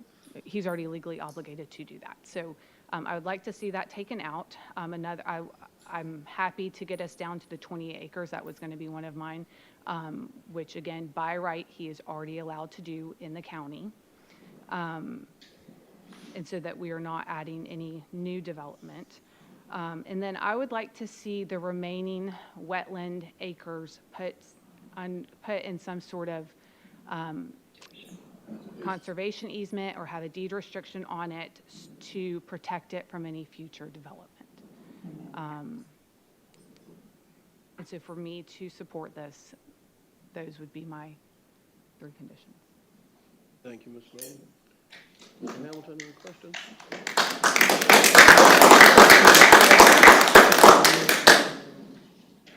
I don't have any questions. Staff did a great job of getting us prepared for this, this week. And I believe all that the request that Emily is proposing. Can't hear you. Can't hear you. I believe all of the requests that Emily is proposing is something that I would support. But our staff has done a marvelous job of not only preparing these, this annexation request to us, and we spent some time this week picking it apart, and we feel that, again, it's better that the town put his fingers on this than leaving it in the county and not having any control. So I think we have a council, like Councilman Toomer said before, that's not of district, which to me makes us feel that all of Bluffton is our responsibility. And I like that concept because it gives us an option to see all of Bluffton at the same time. That's for our leadership here. We try to make this decision without any prejudice. We try to make sure we make a decision that is not only best for the town, but it's going to be the best for our future. So, thank you for what you've done. Thank you. Anything from this side anymore? I want to say ditto to what both Councilman Hamilton and Councilwoman Burden said. I concur with her request, and staff has done an excellent job working through the weekend and everything else. You're remarkable. Thank you for what you do. Thank you. Yeah, I want to jump in here and say, I didn't know where I was on this at 4 o'clock today. Honest to God, I didn't know. It's been a battle, and I just want to say that I'm so thankful for Emily's efforts, because I still wouldn't know right now, I think, if Emily's efforts and us talking together and trying to make something make sense. The development, the conservation easement on the remaining 33 acres, which most of that are wetlands, but we need to save that. That doesn't need to be built on. So, in my opinion, that was a big win. We're not given anything that he couldn't do right now in the county, and realistically less. So if he's going to build any RDUs, residential development units, they would have to be on this 28 acres. Yes, sir. That is zoned for commercial. So there's not going to be houses, you know, all through the wetlands and all that kind of stuff.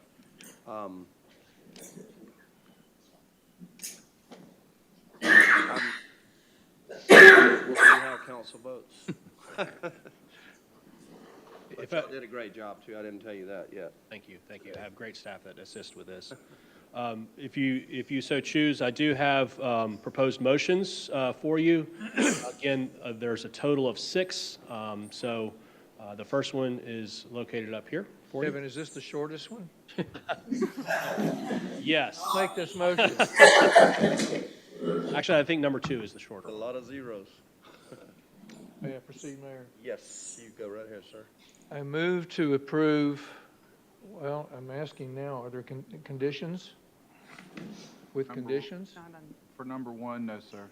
No, okay. I move to approve first reading of the ordinance for the amendment of the Town of Bluffton Comprehensive Plan Blueprint Bluffton to change Beaufort County tax map numbers R600 029 000 2484 0000 R600 029 000 2486 0000 R600 029 000 0014 0000 and R600 029 000 24100000, future land use designation from suburban living to neighborhood center. Second. Any discussion? All in favor, say aye. Aye. Why is there no comments and questions by the people that you work for? I don't understand why you have all the questions and comments, but we don't get to comment or question. I don't understand that. You had your 3 minutes. They do it on Hilton Head. They do that on Hilton Head. They don't do it here. I move to approve I don't- first reading of the ordinance for an amendment of Buck Walters Plan Unit Development text to incorporate provisions for the new land use tract to be known as Grandy Oaks Common Land Use Tract. Second. Any discussion? All in favor? Aye. That's unanimous. I move to approve first reading of the ordinance for the annexation of the Grandy Oaks property consisting of 65.592 acres, more or less, located at southwest corner of the Buckwalter Parkway and Lake Point Drive intersection into the west of the retreat at Grandy Oaks and bearing Beaufort County tax map numbers R600-029-000-2484, 0000, R600-029-000-2486, 000, R600-029-000-0014, 0000, and R600-029-000-2410, 0000, into the town of Bluffton corporate limits. Second. Any discussion? All in favor, say aye. Aye. That's unanimous.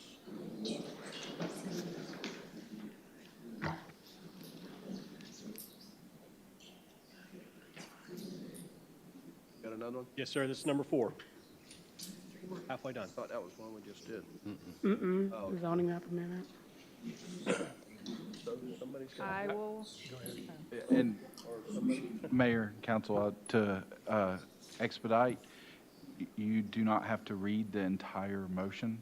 You can just say, I move to approve or approve with conditions as the motion that is being presented by council, especially when we get to the one that has all the conditions to save your vocal cords. But there's you don't have to read all of it since it's being presented by up there. You can just reference it and make the motion. Well, then I'll move to approve this motion as presented. And let the record show that she's referring to number 4 on the, of the 6 motions. Is there a second? Second. All in favor, say aye. Aye. Unanimous. If I may, real quick, so item number 5 it's on 2 slides. So I do have, this is the one referring to the conditions that we had.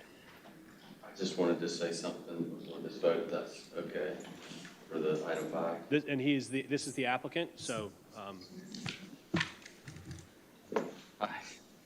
Good evening, Mr. Mayor, members of council. My name is Nathan Long with Thomas & Hutton. I just wanted to mention on the wetland condition that you mentioned. I think everyone is aware there's a potential hospital user coming to this site, and we don't have a current JD, jurisdictional determination, on the wetlands. So the acreage of the wetlands and the final boundaries have not yet been determined. So what we would like to ask is we will put all of the wetlands into restrictive covenants for protection, with the exception of 2 acres for potential wetland impacts, right, to build the roads, right? The connectivity is a big part of what we've discussed in this collaborative effort, and we need to be able to have those roads connect from point A to point B, et cetera. So we don't know where the wetlands are, I guess is what I'm saying. So we would just ask for that to be part of the condition in the record, please. We've built in a 2-acre buffer. Okay. In our motion. Okay. 28 commercial, and 35 restricted, which gives you about a 2-acre buffer. We thought that would be adequate, and didn't want to surprise you with that at all. Okay. That's the way the motion's written now, Nathan. All right, thank Does you. that work? Yes, I believe so. It's just we don't know where those wetland boundaries are, but that should suffice. Thank you. As I was saying, there are 2 slides to this motion. The text, I didn't want to get it so small to where you couldn't even read it. Yes, sir. I got a question. Terry, when you built in that 2-acre buffer, that is specifically say for right-of-ways only? It just says that 35.592 acres will be subject to no disturbance whatsoever, either deed restrictions. We believed, and Kevin, correct me if I'm wrong, that there may have been some areas that would need some riprap, primarily involved with road and entry and exits. If we would, I think we should let it be a part of the condition that we are allowing this 2-acre for roads and stormwater. Okay. For access management and Yeah, we need. Be for a lot of different things, just depending on how the plan lays out, right? So there's a lot of unknowns there, I guess, is what. So where did y'all makes get the commitment. number of 32 acres of developable? So what we did was take the previous jurisdictional determination and use that acreage, and that was what was the 32 acres. And so we reduced that by 4 acres. Out of 28. Okay, so we're using what the best available information that we have. And what we do know is wetlands grow over time, and we would anticipate the wetlands are going to get larger once we get a new validation through the Corps of Engineers. So we're asking for that flexibility and not to limit it to just stormwater or roads, because there's lots of different, there's fill impacts, there's excavation impacts, there's lots of different classifications of impacts used with the Corps. I want to add something about it. The plans are very initial right now for the medical. Use the microphone, please. Thank you. So the 2 acres, the 37 acres of wetlands, we're going to restrict 35 of them, but 2 acres ought to be, we want to keep available to us for really 2 reasons. One is connectivity, but also this medical facility is it's huge, and we need it. Therefore, excuse me. When a building's that big in the low country, you have spotted wetlands. We may have to go in there and mitigate for that big building at different spots. So yes, we may need 2 acres for a combination or total of 2 acres for road crossings and or to mitigate for that building, because we're in the low country.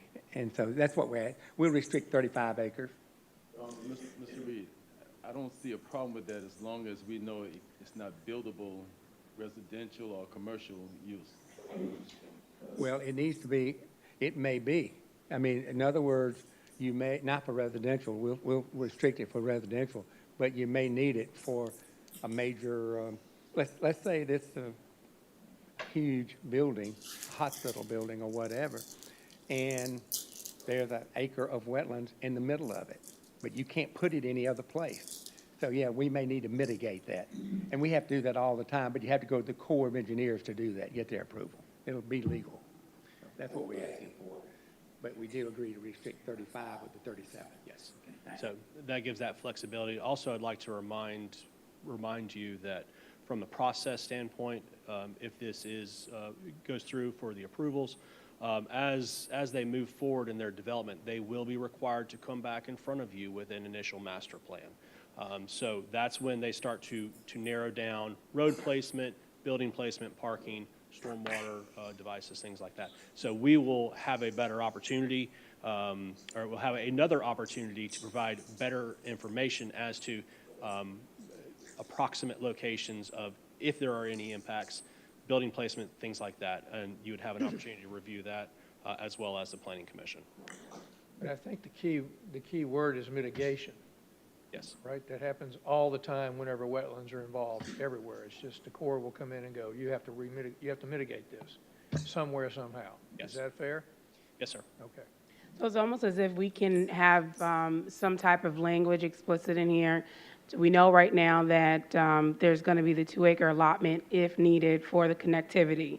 And if additional acreage is needed, that can be a conditional improvement to be a final determination once we do get either that master plan or there is evidence that, says it might be an additional half acre that might be needed for that connectivity if mitigation says so. So I'm saying, like, is there some way, Terry, to word that if the issue is to not be so restrictive, if we have to go over that 2-acre of the wetlands? We're all on the same page that you cannot build anything commercial or residential. It has to be specifically for that mitigation, that connectivity purpose, but not knowing if it's going to exceed that 2 acres. That's what I was gonna say. Yeah.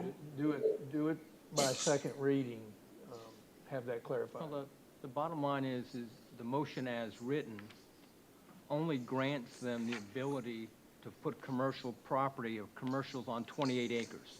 So they cannot go over any commercial of the 28 acres. So,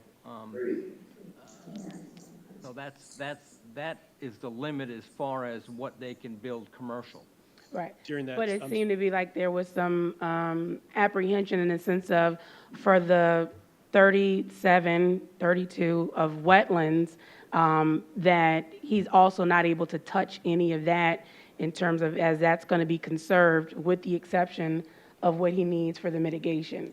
And so, whereas we're saying 2, and we know that if mitigation happens and determines it might be 2.5 or even, let's say, 3, it seems there's apprehension to not want to be restricted until they get in to be able to actually see what's what. So I'm saying, like, is there some way to provide that language that we're not going to, we know that the Conservancy is not going to exceed more than whatever he needs for that mitigation, the connectivity issue.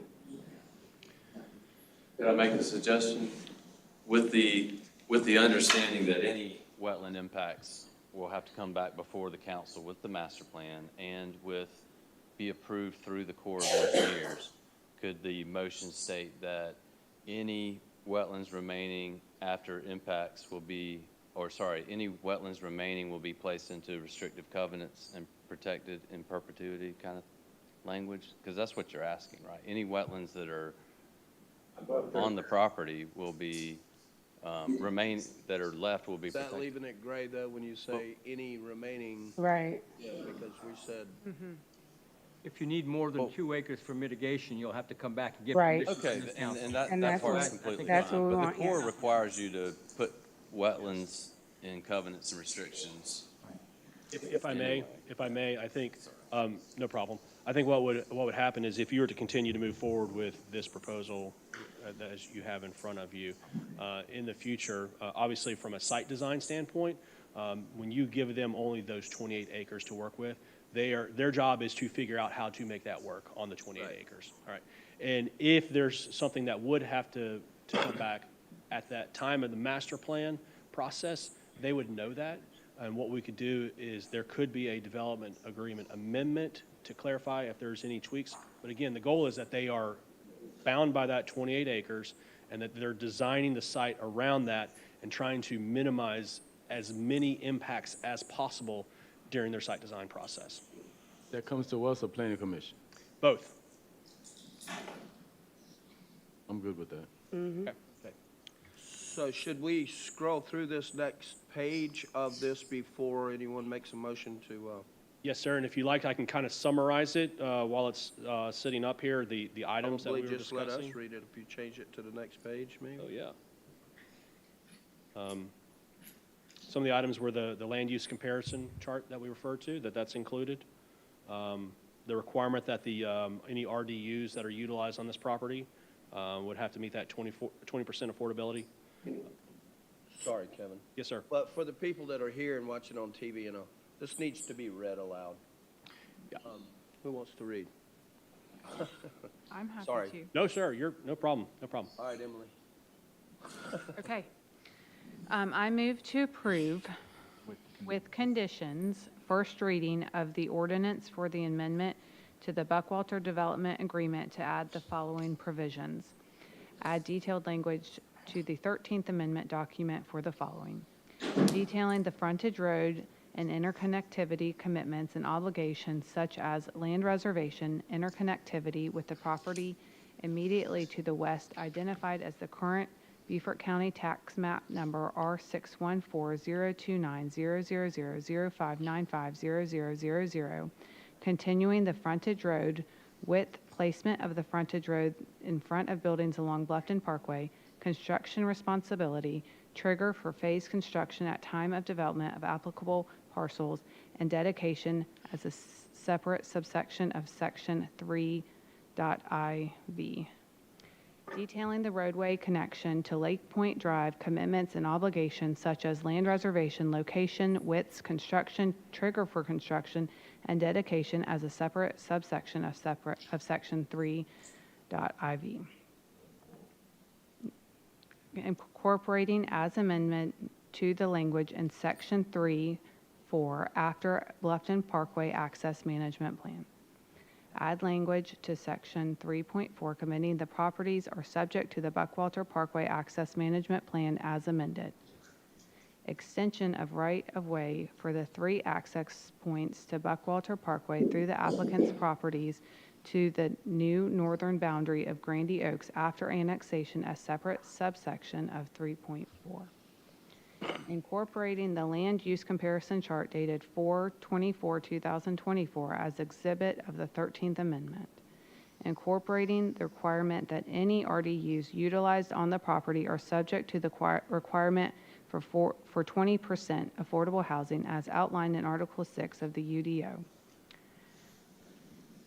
Revise the language of the draft 13th Amendment, Section 3.3 as follows. Reduce the amount of additional general commercial rights to be added to the Buckwalter from 32 acres to 28.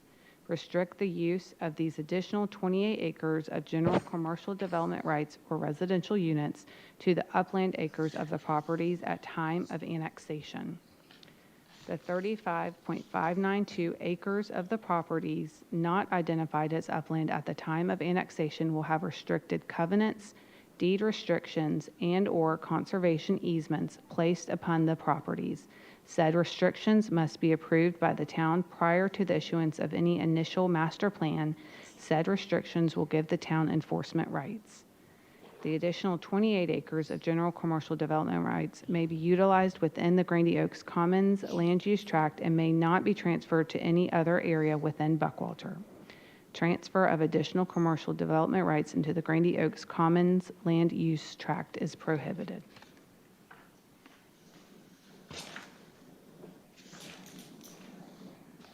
Is that all? Yes, sir. That's Is there a second?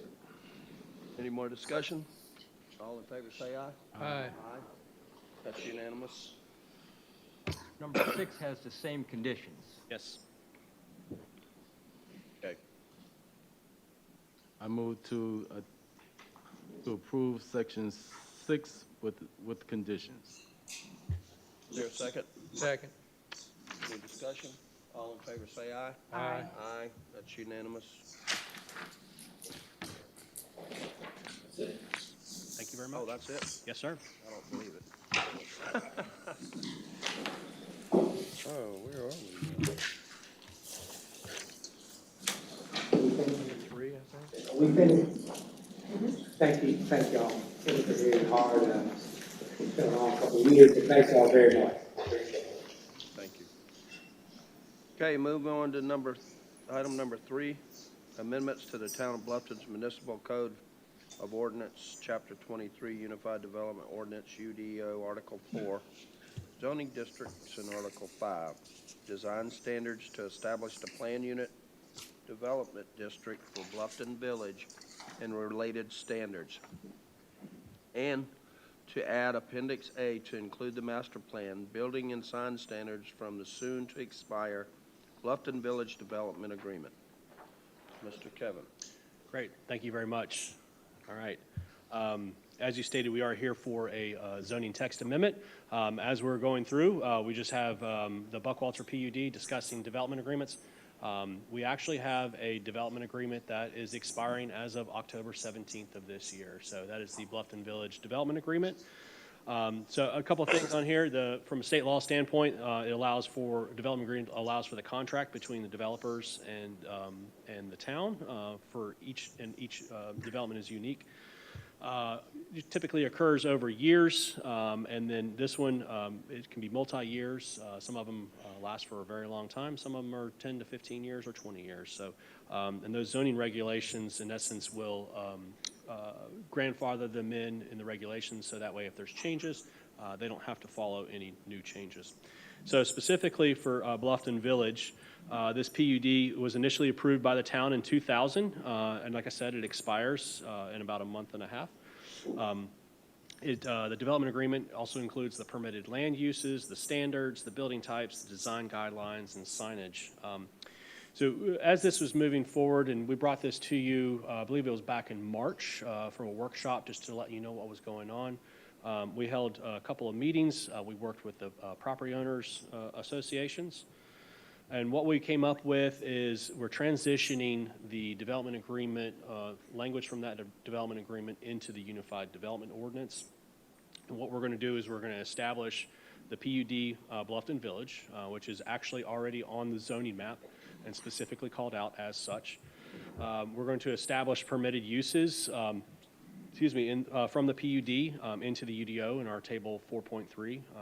We're also going to include the density, square footage, building types, development standards, and signage as an appendix to the UDO. And what this does is it still gives the rights that the individuals currently have to still follow those guidelines. No new development, no increases in development. So what people have right now is what you get, what you have is what you get. So what we've done is we've included language to describe what the Bluffton Village PUD is. We've included the Bluffton Village PUD into the use districts, so it clearly establishes uses that are either permitted, conditionally approved, if there's special exemptions, or it's not permitted at all. Other things that we talked about from the appendix is including a copy of the master plan. What that does is it outlines all of the lots that are in the development. We included the square footage allotments, and this memorializes it in the document, so that way we know exactly what everybody is allowed to have, and as they move forward, there's a few that are still left to develop, that they clearly know that they still have the same rights as what they've had in the past. Again, from the development history, this started in 2000. The First Amendment, there were some obligations that were required. It's dealing with the post office, the library. All of those were affirmed, and that was part of that First Amendment in 2005. There was the tolling that extended the development agreement for the 9 years. That is a statewide requirement. And what that did was it gave us an expiration date of this year. So we held our workshop with you. We held meetings with the Bluffton Village Property Owners Association. We had 2 community meetings to give property owners the opportunity to come in, and we sat down. I think we had like about 10 individuals that came in, sat down, and explained all of this in great detail with them. Back in July, we held our public hearing. We're here this evening for the first reading, tentatively scheduled for October for that second reading of the UDO. And then what we'll do from there is once the development agreement expires, the UDO will take effect the next day. From a review criteria, it's not applicable to these requirements, or it complies for number 5. So this evening, you have the powers and duties to either approve the application as submitted, approve it with amendments, or to deny this request. Again, process, we're at the first reading this evening. And I have a proposed motion, if you so choose, or if you have any questions, I'm happy to discuss them with you. I'll make that motion. Any questions for Kevin? Kevin, I just want to, basically, I've been following this process. Nothing's changed other than where it's written, right? Yes, sir. No rules, no laws, no changes to anything anybody can do. It's just in a different book. Yep. Because of the expiration of the development agreement. Yes, sir. Okay. Can I ask a question? Certainly. nothing has changed, but is there anything that we should consider changing?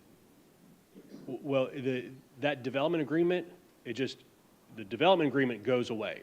It just, as of October 17th, it disappears. So now what's happening is they are now going to be regulated by the UDO, so our zoning documents that we have in place. And what we've done is there's no additional improvements that are necessary. They've all been addressed. What's happening right now, all infrastructure has been installed. There are just literally building pads out there for the individual property owners to build their buildings. It would be very difficult to change anything because those rights under the development agreement are now vested.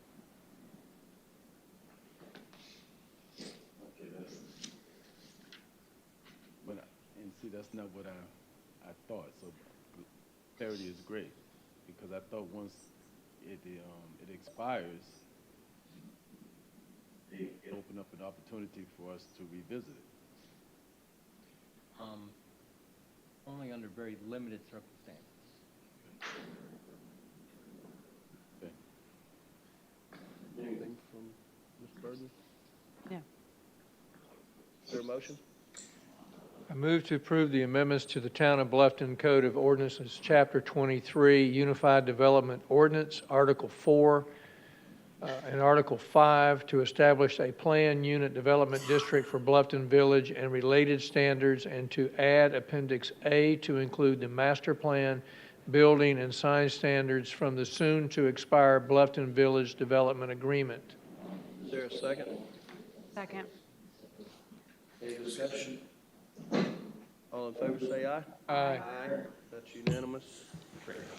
Thank you very much. Kevin. Up next, item number 4, approval to authorize an agreement with Flock Safety for Phase 1 of the new camera purchase and integration plan. Fiscal impact, $163,550, and annual reoccurring cost of $74,500. Take it away, Chief. Sir, good evening again, Mayor and Council. Just a quick background on the camera system and the purchase of Flock cameras. On June 11, 2024, Council approved the town's fiscal year 2025 budget, which included the purchase of a camera program through the Flock Safety. The total amount budgeted was for Phase 1. We have broken it down into 3 separate phases. We want to be as efficient as possible and see if there is a need for even Phase 2 and Phase 3. And so Phase 1, the amount approved was $163,500. Upgrading and expanding the cameras was also a part of our strategic planning, the town's strategic plan for fiscal year 2025 and 2026. A few things: the cameras will provide officers with additional resources to help solve and prevent crime from occurring. They are going to be expanded all the way over to the west side of town, where we have very limited camera coverage. Also, by using Flock cameras, we will be able to link with establishing neighborhood cameras to assist with our investigations. Currently, there's 3 neighborhoods that have Flock cameras. That is Palmetto Point, Pine Ridge, and the Lakes at New Riverside. When they go on and they have the cameras implemented into their neighborhoods, they sign into agreement that they will allow access to law enforcement. So we have a way of expanding our camera coverage without costing a dime for us. Cameras will also expand across the town and be placed in areas where there is currently no coverage, as said before. In addition to that, we will also be able to utilize other towns that are utilizing Flock cameras. That includes Hardyville, Savannah, and we just found out yesterday that Beaufort City and Chief Price went into agreement with Flock cameras as well. This is the proposed camera locations. As you can see, the majority of our cameras are going to be locations anywhere coming into our town. So as cars are coming in, if there's a stolen car, there's a car that's using the crime, it'll go through that camera and it will alert our officers. It sends an alert to their phones or to their computers and let us know what direction that vehicle is heading, if it's coming into town, and gives us the opportunity to get to that area. As they go through other cameras, it keeps alerting our officers till we catch up to that vehicle. So we request, the staff recommends to Town Council to authorize the Town Manager to execute a contract with Flock Safety to begin Phase 1 of the new camera purchase and integration plan. This is the proposed motion to you, but I'll be more than happy to answer questions before the motion. Any questions from council? Bridget, go ahead. I have some questions. I believe this is a similar instance before, and I believe Chief answered, but I would like to address those questions publicly again and just be able to have a response for it. So with these cameras, my concern or question would be, how are we able to track who's utilizing these cameras in terms of to ensure that they're not being abused for the purpose of like evading people's privacy or profiling targeted members of the community? If an officer were to be using it in an unauthorized way, how would we be able to know that that's not happening? Yes, ma'am. So what we're going to do is we're going to do a quarterly audit. Every quarter we will do an audit. In order for an officer to even look up a vehicle during an investigation, it goes into their username and they have to type in a case number. Every quarter we will print out that list and we will present it to the Law Enforcement Citizens Advisory Committee as an oversight to review that audit. And in the event that that happens, have considerations been given to what would be the actions taken if someone does abuse the use of what the camera's intended for? Yes, ma'am. We would follow progressive discipline policy. Yes. That's it for me. I'm good, thank you. I think I posed this question to the town manager earlier, that make sure that when we put our cameras in, what you didn't mention in your who using it, the county, does the county have flock cameras? The Beaufort County does not have flock cameras, no, sir. To go along with the question, I know during the budget discussion, they were looking at, I think, implementing flock cameras. At some point in time, if they do, we'll make sure we're not duplicating. Was that where you were going with the question? To make sure we're not duplicating the cameras and that we're not, you know, paying to put an extra camera in if it's not needed. We'll make sure we coordinate that. Yes, sir. Councilman Hamilton, I spoke with Brian Baird yesterday with Beaufort County. He requested a map of where our cameras are because they don't want to duplicate as well where we're going to put our cameras. They, from my understanding, are talking about going to a different camera system that has AI technology, which is much more expensive. I don't think that that is necessary for our town. That's all I have. Yes, sir. Okay, is there a motion? I'll move to approve authorizing the town manager to enter into a contract with Flock Safety for Phase 1 of the new camera purchase and the integration plan for a fiscal impact of $163,500 and annual recurring cost of $74,500. Any discussion? Or is there a second? I'll second. Second. Any discussion? All in favor, say aye. Aye. That's unanimous. I didn't, Thank you. my vote is nay on it, Oh, wait, I didn't hear you. I'm sorry. because you just said all in favor. Oh, opposed. I didn't hear you. I oppose. So that's 3-1. I mean, 4-1. Thank you. Okay. Sorry about that. I'm new. All right, up next, we have the consideration of an ordinance amending the Town of Bluffton fiscal year 2025 budget to provide for the expenditures of certain funds and to allocate sources of revenue for the said funds to carry over unspent expenditures and encumbrances from the FY 2024 budget to the 2025 budget. First reading, Ms. Natalie. Good evening, Mayor and Council. I'm pleased to present the first budget amendment for fiscal year 2025. This is the annual process of carrying over funds from the prior year, as well as amending the budget with available fund balance for one-time purchases.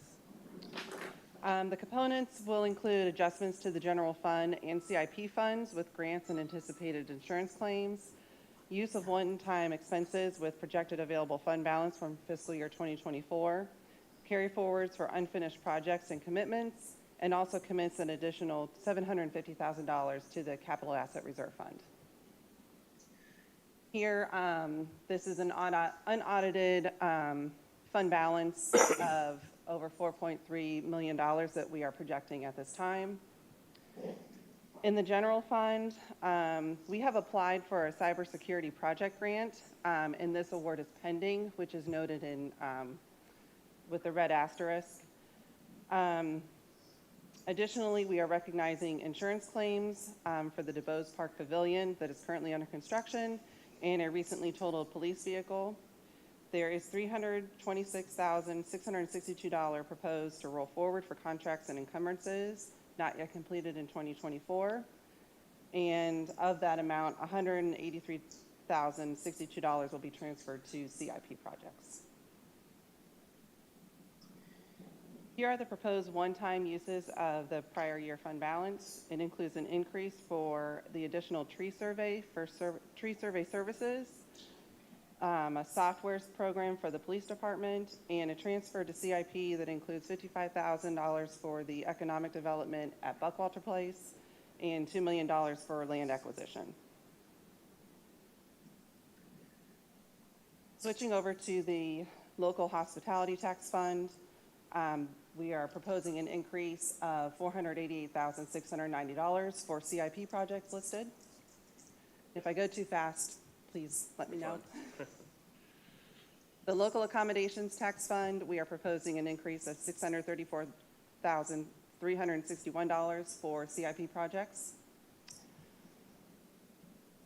In the CIP fund, we are proposing amendments for grants and entitlements, as well as transfers in from the general fund, as mentioned before, for the $55,000 and the $2 million for the land acquisition, as well as the park upgrades improvements, which is for the DeVos Park Pavilion. Here are the carry forwards to support CIP projects, listed here with the various funding sources. In the Stormwater Fund, we are proposing an increase of $136,614 with carry forwards noted, and then a reduction in CIP transfers out, and it is for a stormwater and sewer project. In the Debt Service Fund, we are proposing an increase of $547,375 for CIP projects in parks and roads. Here is the consolidated amendment with the new proposed budget of nearly $103 million. I'm happy to answer any questions. Questions from council? Is there a motion? I make a motion to approve the first reading of an ordinance amending the Town of Bluffton fiscal year 2025 budget to provide for the expenditures of certain funds, commit additional funds to the Capital Asset Reserve Fund, and to allocate sources of revenue for the said funds to carry over unspent expenditures and encumbrances from the fiscal year 2024 budget to the fiscal year 2025 budget. Second. Any discussion? All in favor say aye. Aye. Aye. That's unanimous. Next time y'all have that much money, let me know. Okay, up next is consideration of accommodation tax advisory committee funding recommendations for quarter ending June 30th, 2024.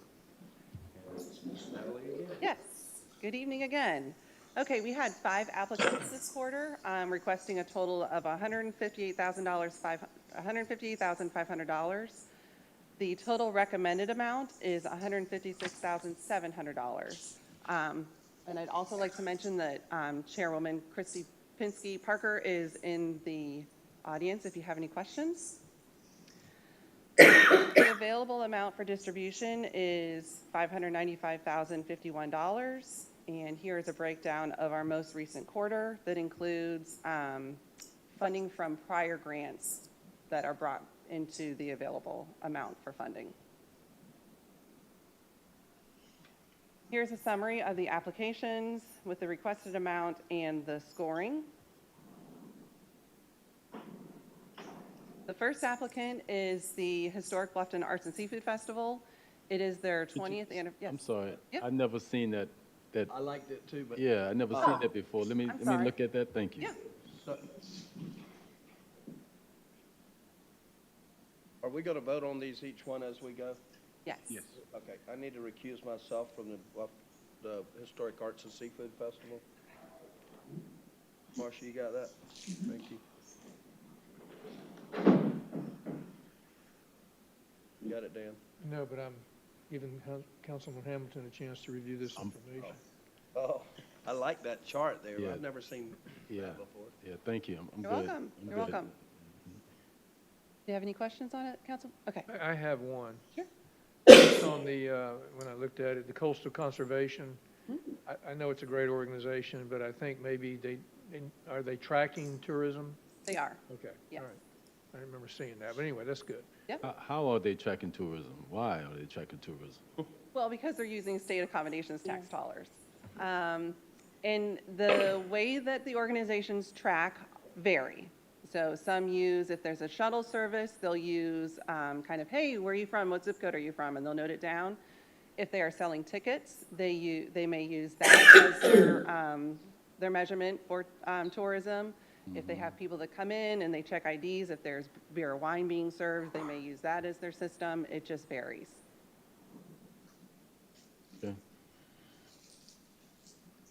And I think on something like that, a lot of people buy tickets ahead, so they have that opportunity to find out. And the tickets for the CCA actually have where they're from and everything, so they actually have That's what pretty close. So we'll take these one at a time? Yes. And we'll do the historic Bluffton Arts and Seafood after you talk about it? Yes. All right. Yes. Okay, so they are celebrating their 20th anniversary and are having 20 days for this event. The 2023 festival welcomed around 43% of tourists at the various events. They are requesting $80,000, and ATAC has recommended $80,000.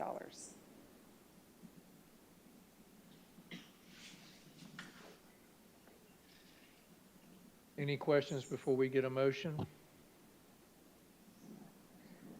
No questions? Need a motion?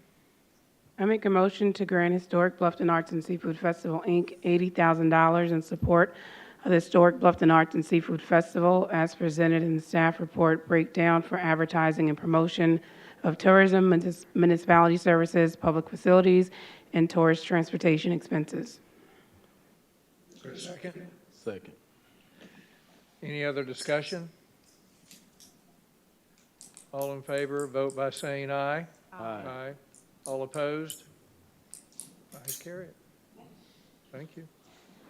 You got The to, next hold on, applicant. hold on. He have to say that there was one abstention. I didn't hear that. There's one abstention. Oh, no, sorry. Okay, he abstained. Apologize for that. Okay. All right, the next Yeah, applicant. recusal is the right one. Sorry. It's okay. The Coastal Conservation Association is requesting $10,000.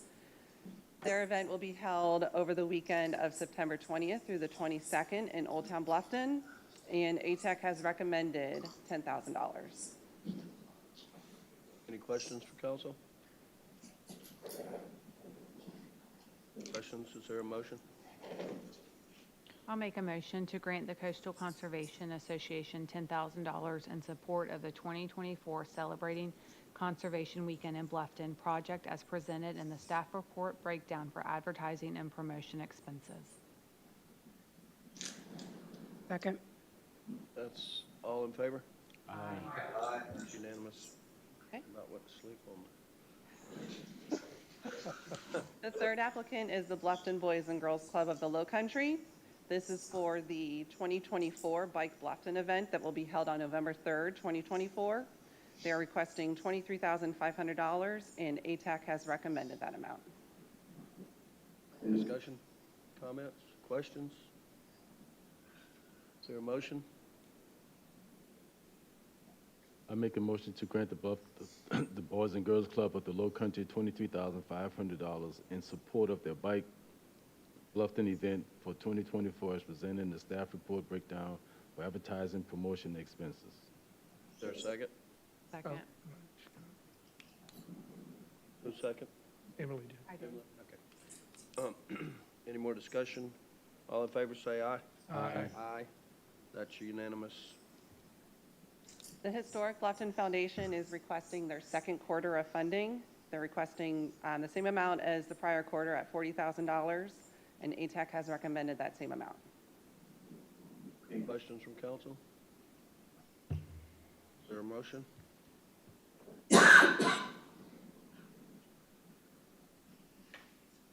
I make a motion to grant the Historic Bluffton Foundation $40,000 for fiscal year 2025 quarterly application from October 1st, 2024 through December the 31st, 2024 for Welcome Center services. We have a second. Second. Discussion? All in favor, say aye. Aye. Aye. That's unanimous. And the final application is, again, also from the Historic Bluffton Foundation. This is for the Luke Peoples Music Celebration. This applicant was tabled last quarter and has come back, and ATAC has recommended a funding of $3,200, and the applicant is requesting $5,000. The reason for the reduction by ATAC is based upon their budget and the eligible items that were listed. Any questions for council? I have a question. The 1,200 for facilities for civic and cultural events, what is that broken down to be used for? We classify those as like tables, chairs, tents, things that you need as kind of your facility to host the event. Because I know the event's at Campbell, but the reception, I believe, is at the historic Hayward House. That's correct. So the 1,200 is not for Campbell, but for the... Yes. And is that just because Campbell is offering it, I'm assuming, at no cost to the host? That I don't know. Okay. Any further questions? Not, is there a motion? That was, I fell asleep. I make a motion to grant the historic. This isn't the right motion. Oh, wrong way. There we go. There we go. I make a motion to grant the Historic Bluffton Foundation $8,200 in support of the Luke Peoples Music Celebration as presented in the staff report breakdown for advertising and promotion of tourism and facilities for civic and cultural events expenses. is there a second? Second. Any questions? Any comments? Next time, I'll give my church some money. All in favor, say aye. Aye. Aye, that's unanimous. Thank you. Natalie. Okay, we're moving to the consent agenda. Does council have a need to remove or discuss any items?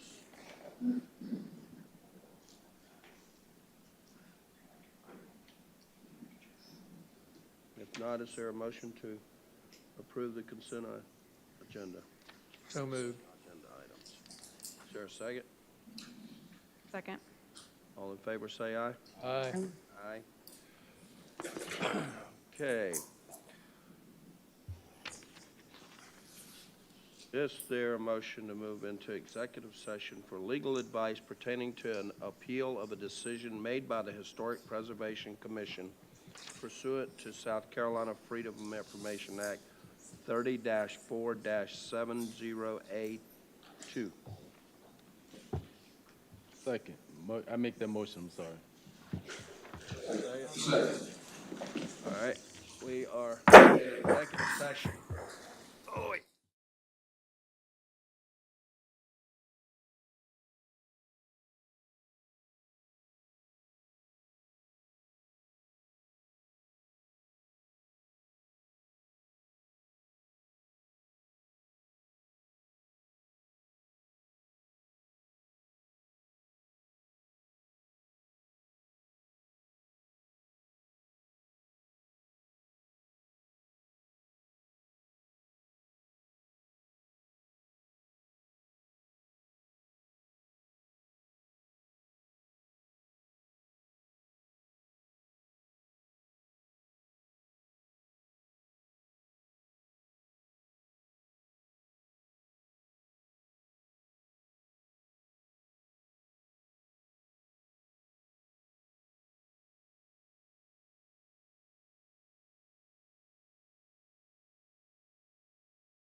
We're back in open session out of executive session. There was no votes taken and no action made. We are going to have action now. The motion would be to approve the mediated settlement agreement that was reached on September. Sorry. Are you going to give us something to say, Terry? Yes. The motion would be to approve the settlement, the mediated settlement agreement that was reached between the town of Bluffton and, bear with me 1 second and get the name right.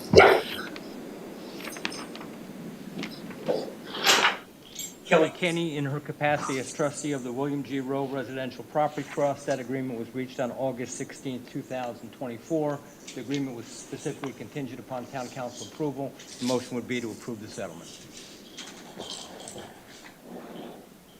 Is there a motion? Are we going to approve your statement, or are we going to have to say it? You can adopt it as your motion. I make the motion to adopt the recommendation as stated by council. Thank you. Second? Second. Any discussion? All in favor, say aye. Aye. Bridget? Abstention. Okay, so it's 3-1. One abstained and one no. Is that what you said? You voted no, right? No, I'm not voting. Huh? I'm abstaining. So she abstained. So you have a recusal and abstention. One recusal and 3 in favor. Yes. You have it. Got it. Is there a motion to adjourn? So moved. We are adjourned.